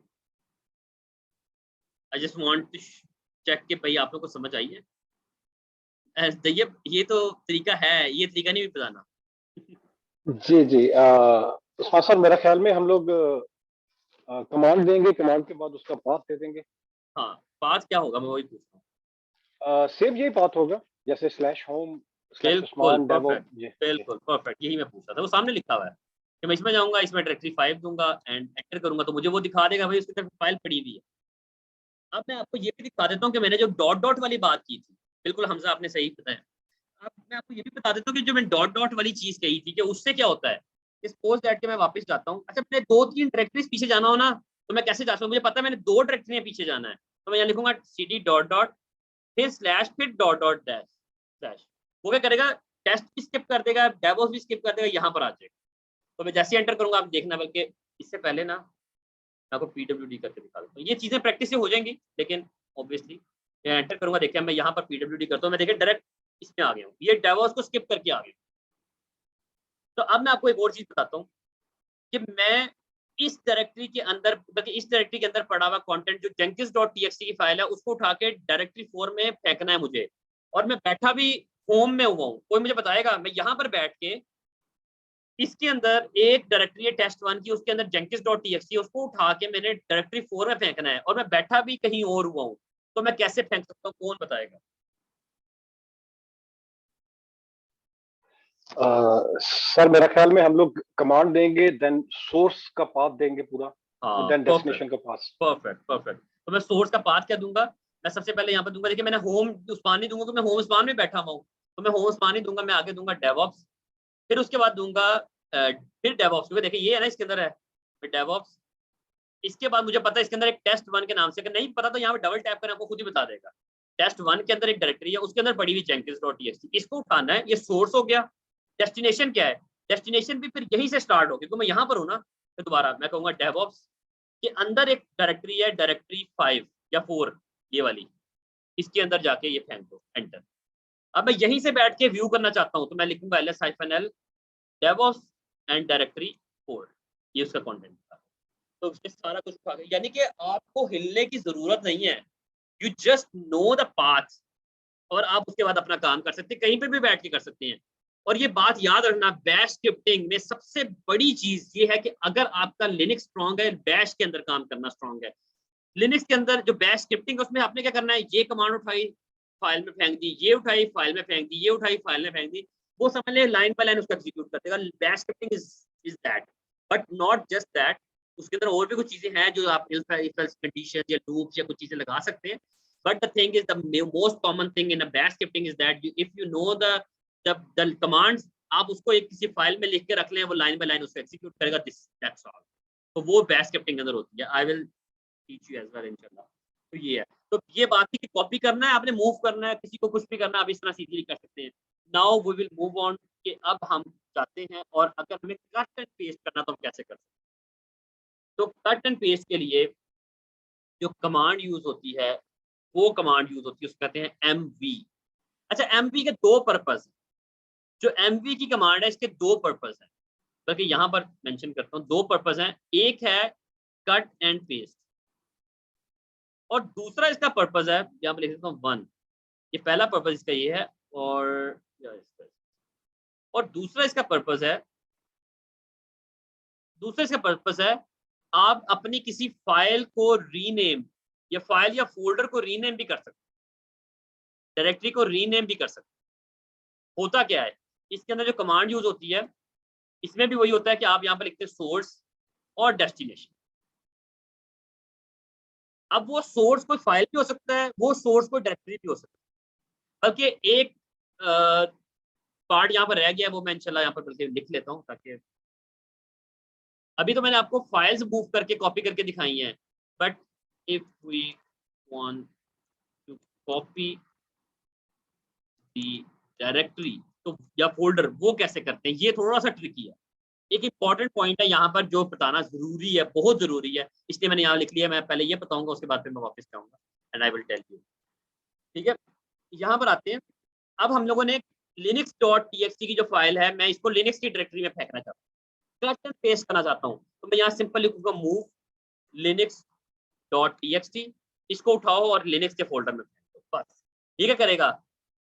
इससे पहले एक चीज दिखा देता हूँ, ls लिनक्स के अंदर दिखाता हूँ, कुछ भी नहीं पड़ा हुआ, लिनक्स के अंदर कुछ भी नहीं पड़ा हुआ। अब मैं, यानी कि पहले कुछ नहीं पड़ा, लेकिन मैं MV की कमांड से मूव करता हूँ .txt और यहाँ पर फेंक देता हूँ, एंटर। अब यहाँ पर ls करता हूँ, तो यहाँ देखें लिनक्स की फाइल यहाँ से गायब होगी, जो यहाँ linux.txt आ रही थी वो यहाँ पर नहीं आ रही, लेकिन अब वो इसके अंदर होगी। तो इसके अंदर जाता हूँ लिनक्स में और ls-l करता हूँ, तो ये पड़ी, यानी कि मैंने वो कट करके मैंने उसको उठाया और उसकी डेस्टिनेशन पे फेंक दी। फाइल को उठाओ और डेस्टिनेशन में फेंक दो, this is the simple thing जो मैंने करना था, मैंने इसको किया। लेकिन मैंने आपको, अच्छा एक और काम कर लेते हैं, एक और एग्जांपल कर लेते हैं, वो ये है, एक स्टेप वापस आते हैं, कि मैं कहता हूँ कि यार index.html, आप लोगों में से एक बंदा मुझे बताएगा, मैं एक टास्क दे रहा हूँ अभी के अभी, मैं कहता हूँ कि यार मुझे, मैं बैठा यहाँ पर हूँ मेन डायरेक्टरी, यहाँ बैठ के मुझे index.html का एक फोल्डर क्रिएट करना है इस डायरेक्टरी के अंदर, और फिर index.html की फाइल उसके अंदर मूव करनी है। तो कैसे करूँ? बैठा भी मैं कहीं और हूँ, मुझे पहले डायरेक्टरी क्रिएट करनी है, then I will move it. Perfect sir ji बताएं बताएं, आप बताएं। जी जी, मैं पूछना चाह रहा था कि सिंगल कमांड में करना है या नहीं, सिंगल में नहीं, सिंगल में भी कर सकते हैं, मैं याद कराना, मैं सिंगल में भी बता दूंगा, लेकिन डबल अच्छा अभी तो डबल में रखें, सिंगल मैंने बताया नहीं। अब डबल में बताएं कैसे करेंगे। जी, डबल में हम लोग मेक डायरेक्टरी, ठीक है, देन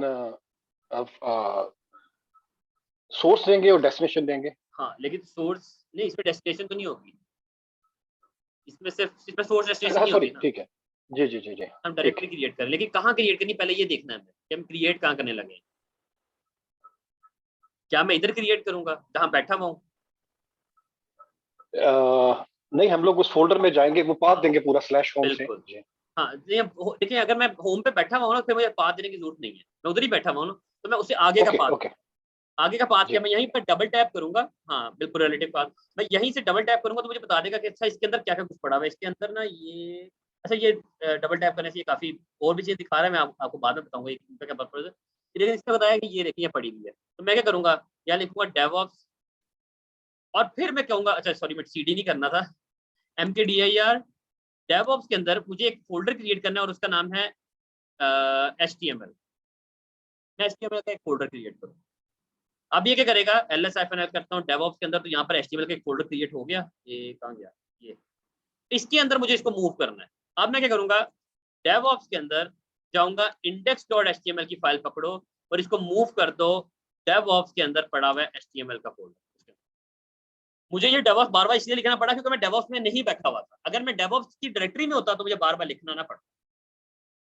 ठीक है, तो इस तरह से होता है कि आपको प्रॉपर पाथ या चीजें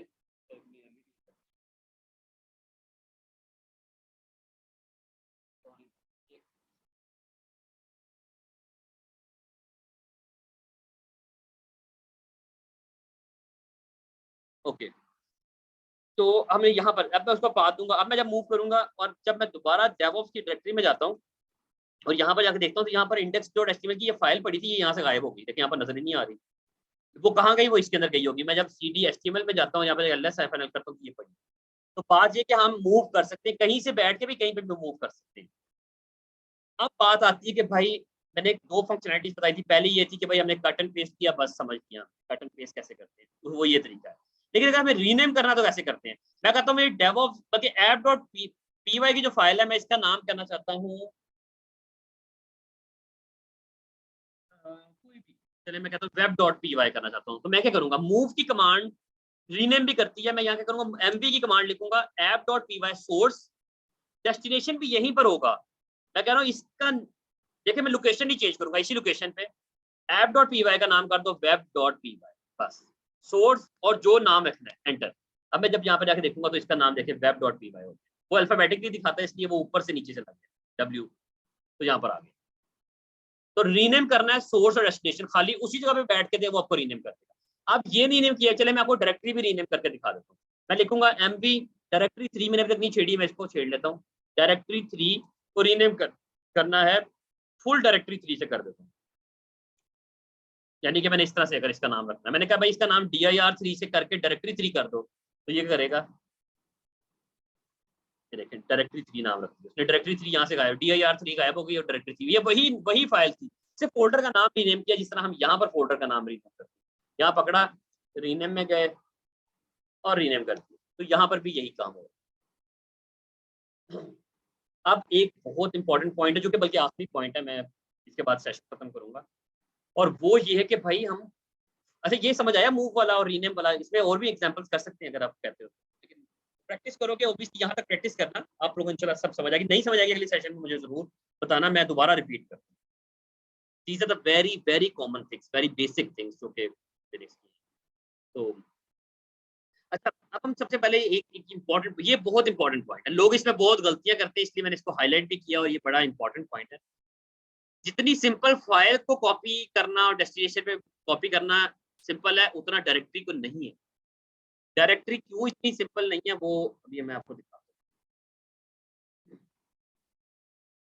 तो अब हम यहाँ पे ये करते हैं कि हमने अगर अपनी डायरेक्टरी को करना है तो उसके लिए हम ये करेंगे, मैं कहता हूँ यार ये डेवऑप्स की जो डायरेक्टरी है इसके अंदर कंटेंट होना जरूरी है। अगर कंटेंट होगा तो ही मजा आएगा कंटेंट कॉपी करने। यानी कंटेंट का मतलब है कि इसके अंदर अगर डेवऑप्स का मैं को व्यू करता हूँ इसके अंदर देखिए फाइल भी पड़ी हुई, फोल्डर भी पड़े हुए और उसके अंदर भी फाइलें पड़ी हुई, तो इस मीन के इसके अंदर कंटेंट काफी है। तो अगर मुझे इसको करना है तो इसको मैं क्या करूंगा, डेवऑप्स को मैं फेंकता हूँ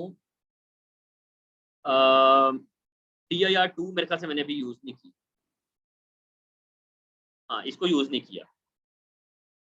तो मैं क्या करूंगा, चले दो एग्जांपल्स करते हैं। मेरे ज़हन में दो तरीके हैं, मैं दोनों तरीकों से आपको बता देता हूँ कि एक तो ये है कि if we just want to copy the content of the directory. एक तो ये है कि अगर हमें सिर्फ और सिर्फ कंटेंट चाहिए डायरेक्टरी का तो क्या करेंगे, और दूसरी एग्जांपल ये कि if we want the whole directory, अगर हमें एक पूरी डायरेक्टरी कॉपी करनी है वो क्या तरीका है, लेकिन अगर एक सिर्फ कंटेंट कॉपी करना है तो वो क्या तरीका है कि मेरे सिर्फ डेवऑप्स का कंटेंट उठा के इसमें फेंकना है, कॉपी करना है तो क्या करूंगा, और अगर मुझे पूरी की पूरी डायरेक्टरी फेंकनी तो क्या करूंगा। तो पहले कर लेते हैं कि डायरेक्टरी का कंटेंट, तो मैं लिखूंगा सीपी डेवऑप्स, ये डायरेक्टरी है ना इसलिए फॉरवर्ड स्लैश में आएगी, और इसके आगे लगा दूंगा स्टैटिक ताकि सॉरी इसमें एक और काम भी होगा वो मैं यहाँ पर मेंशन पहले समझाता हूँ एंड देन इसकी कमांड क्या होगी। इसकी कमांड होगी कॉपी, यहाँ मैं लिखता हूँ, मेरे वो खुद छोड़ रहा हूँ एक चीज, सोर्स एंड डेस्टिनेशन। लेकिन इसमें एक, जब आप डायरेक्टरी की बात करते हो ना, अगर डायरेक्टरी के अंदर सिर्फ फाइलें पड़ी होती तो मैं सिंपल स्टैटिक की कमांड से वो काम कर सकता था। लेकिन अभी क्योंकि मेरी कंटेंट जो डायरेक्टरी है उसके अंदर फोल्डर भी पड़े हुए, जब फोल्डर की बात आ जाएगी, डायरेक्टरी की बात आ जाएगी, वहां पर हम आर लगाएंगे। आर का मतलब ये फ्लैग होता है, लिनक्स में फ्लैग बहुत यूज होते हैं। फ्लैग का मतलब है कि रिकर्सिवली, मैं चाहता हूँ कि रिकर्सिव का मतलब है बारी बारी सबको उठाओ और उठा के डेस्टिनेशन में फेंक दो, जितनी भी चीजें हैं और उसके अंदर भी जितनी चीजें हैं उनको उठाओ और डेस्टिनेशन में फेंक दो। तो यहाँ पर एक फ्लैग यूज होगा cp-r डेवऑप्स की डायरेक्टरी में जितना कुछ पड़ा हुआ है इसको उठाओ और डायरेक्टरी 2 के अंदर फेंक, ये कमांड है। स्टैटिक का मतलब होता है जितना कुछ पड़ा हुआ है इसके अंदर, एंटर। अब मैं डायरेक्टरी 2 का जाता हूँ, cd डायरेक्टरी 2 में जाता हूँ, बल्कि आपको पहले ना डेवऑप्स वाली डायरेक्टरी का कंटेंट दिखाता हूँ, ये पड़ा हुआ है। अब मैं आपको दिखाता हूँ ls-l करके डेवऑप्स डायरेक्टरी 2 का कंटेंट, तो यहाँ पर भी वही पड़ा हुआ है। देखिए यहाँ जो पड़ा हुआ है यहाँ पर भी वही पड़ा है, सिर्फ मैंने कॉपी किया था किस कमांड से, ये कमांड। किसी भी कमांड के आगे अगर हम स्टैटिक ये हैश साइन लगा दें इसका मतलब एक कमेंट है, ये सिर्फ ये एग्जीक्यूटेबल नहीं होती, ठीक है। तो ये मैंने रन की तो एग्जीक्यूटेबल नहीं, ये मैं समझाऊंगा बात। समझ आई इस कमांड की कि हमने क्या किया। अगर मैं ये ना करता, चले मैं नहीं करता, मैं आर नहीं लगाता, मैं यहाँ पर एक डायरेक्टरी क्रिएट करता हूँ टेम्परेरी की। यहाँ पर एक डायरेक्टरी क्रिएट की मैंने टेम्परेरी की, ये टेम्परेरी की डायरेक्टरी क्रिएट हुई। मैं ये यही कमांड विदाउट आर लगाता हूँ, चलाता हूँ और टेम्प लिख देता हूँ, तो ये एरर देगा, क्योंकि वो कहते हैं कि जब डायरेक्टरी की बात आएगी तो उसने देखे उसने क्या किया होगा। अगर मैं टेम्प में जाऊंगा यहाँ पर एक फाइल जरूर पड़ी होगी और वो फाइल होगी ये जो फाइल थी हमारे कंटेंट के अंदर, जो फाइल थी वो चली गई होगी लेकिन डायरेक्टरियां नहीं गई होंगी। तो मैं जब टेम्प में जाता हूँ, टेम्प में जाके ls करूंगा तो यहाँ देखिए फाइल पड़ी हुई, डायरेक्टरी नहीं गई, क्योंकि डायरेक्टरी के लिए उसको रिकर्सिवली आर का एक फ्लैग चाहिए होता है। सीपी की कमांड में एक आर का फ्लैग यूज कर। अब बात आपको सोचोगे यार ये फ्लैग कहाँ से आ गए, जिन्होंने नहीं पता जिनको, वो सोचते होंगे यार फ्लैग कहाँ से आ गए, ये फ्लैग्स क्या चीज है। इसका मतलब होता है अगर आप लोगों को नहीं पता, आप लिनक्स के अंदर पूरी की पूरी डॉक्यूमेंटेशन अवेलेबल होती है, मैनुअल, यूजर मैनुअल अवेलेबल। आप सीपी की कमांड लिखे और एंटर कर दें, नहीं सीपी की कमांड लिखे और हेल्प लिख दें आगे, तो आपको ये पूरी डॉक्यूमेंटेशन देगा कि सीपी की कमांड क्या क्या कुछ करती है। यहाँ पर देख ले पूरा आपको पता है, CP option T source destination man CP, हाँ बिल्कुल तैयब ने भी सही लिखा है। तो ये है, इसके बाद सोर्स डेस्टिनेशन। अगर आप फ्लैग्स देखने हैं, ए लिख रहे हैं, ए आर्काइव के लिए यूज होता है, बी आपका कॉपी कंटेंट, डी फोर्सफुली करना है कुछ, आई आइटरेटिवली के लिए होता है, लिंक के लिए यूज होता है, आर आपको दिखा देता हूँ। आर कह रहा है कैपिटल लिखो या स्मॉल लिखो, दोनों रिकर्सिव के लिए यूज होते हैं। Copy directory recursively. एक बात याद रखें, किसी अभी तक मैंने जितनी कमांड आपको बताई हैं, अगर आपको किसी भी कमांड की कोई भी डॉक्यूमेंटेशन चाहिए, you just need to write, यानी कि आप लिख लो एमवी हेल्प, एमवी की डॉक्यूमेंटेशन आ जाएगी। आपको कैट की चाहिए हेल्प, कैट की आ जाएगी। आपको एलएस की चाहिए, आप वो लिख लो। आपको जिसकी भी चाहिए, आपको यूजर मैनुअल्स मिल जाएंगे। और अगर आपको मैनुअल चाहिए तो आप मैन लिखो और सीपी लिख लो, तो आपको user manual, detailed user manual आपको एक एडिटर के अंदर मिल जाएगा। ये पूरा एडिटर के अंदर यूजर मैनुअल पड़ा है। और मैं एक बात बताऊं, मेरा एक काफी अर्सा पहले मेरे भी जो एक मेंटोर थे, अब तो वो कनाडा होते हैं, मेरे जब वॉइस में शुरू किया था डॉक्यूमेंटेशन या पढ़ना वॉइस ओवर आईपी में, तो वो वॉइस में मुझे थोड़ा टीच करते थे। तो उन्होंने इस लेवल पे वो पढ़ते थे, वो कहते कि मैंने अब लिनक्स का कोई यूजर मैनुअल नहीं छोड़ा जो मैंने नहीं पढ़ा। यानी कि वो मैंने नहीं पढ़ा, ऑनेस्टली मैंने नहीं पढ़ा, अगर मैं झूठ क्यों बोलूं, मैंने ये सारे यूजर मैनुअल्स नहीं पढ़े हुए। लेकिन वो कहते थे कि मैंने ये सारे यूजर मैनुअल पढ़े भी हैं और इसको इंप्लीमेंट करके टेस्ट भी किया हुआ है। यानी इस लेवल तक लोग काम करते हैं। तो पढ़ना चाहिए, ऑब्वियसली कि बहादुरी नहीं कि मैंने नहीं पढ़ा, लेकिन पढ़ना चाहिए, आपके लिए बेनिफिट होता है। तो आप इन यूजर मैनुअल्स पढ़ें। तो मैं ये दो कमांड करके ये मैन वाली कमांड भी आपको दे देता हूँ कि अगर आपको किसी भी चीज की डॉक्यूमेंटेशन टू रीड,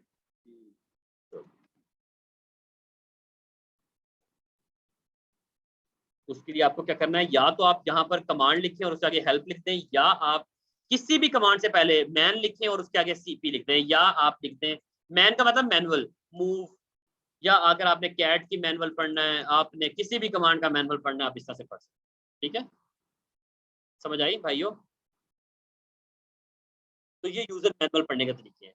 तो अभी मैंने आपको ये दिखाया कि हम लोग किस तरह से अपनी जो फाइल्स हैं उनको मूव कर सकते हैं, यानी कि रिकर्सिव क्यों यूज करना है, कैसे यूज करना है।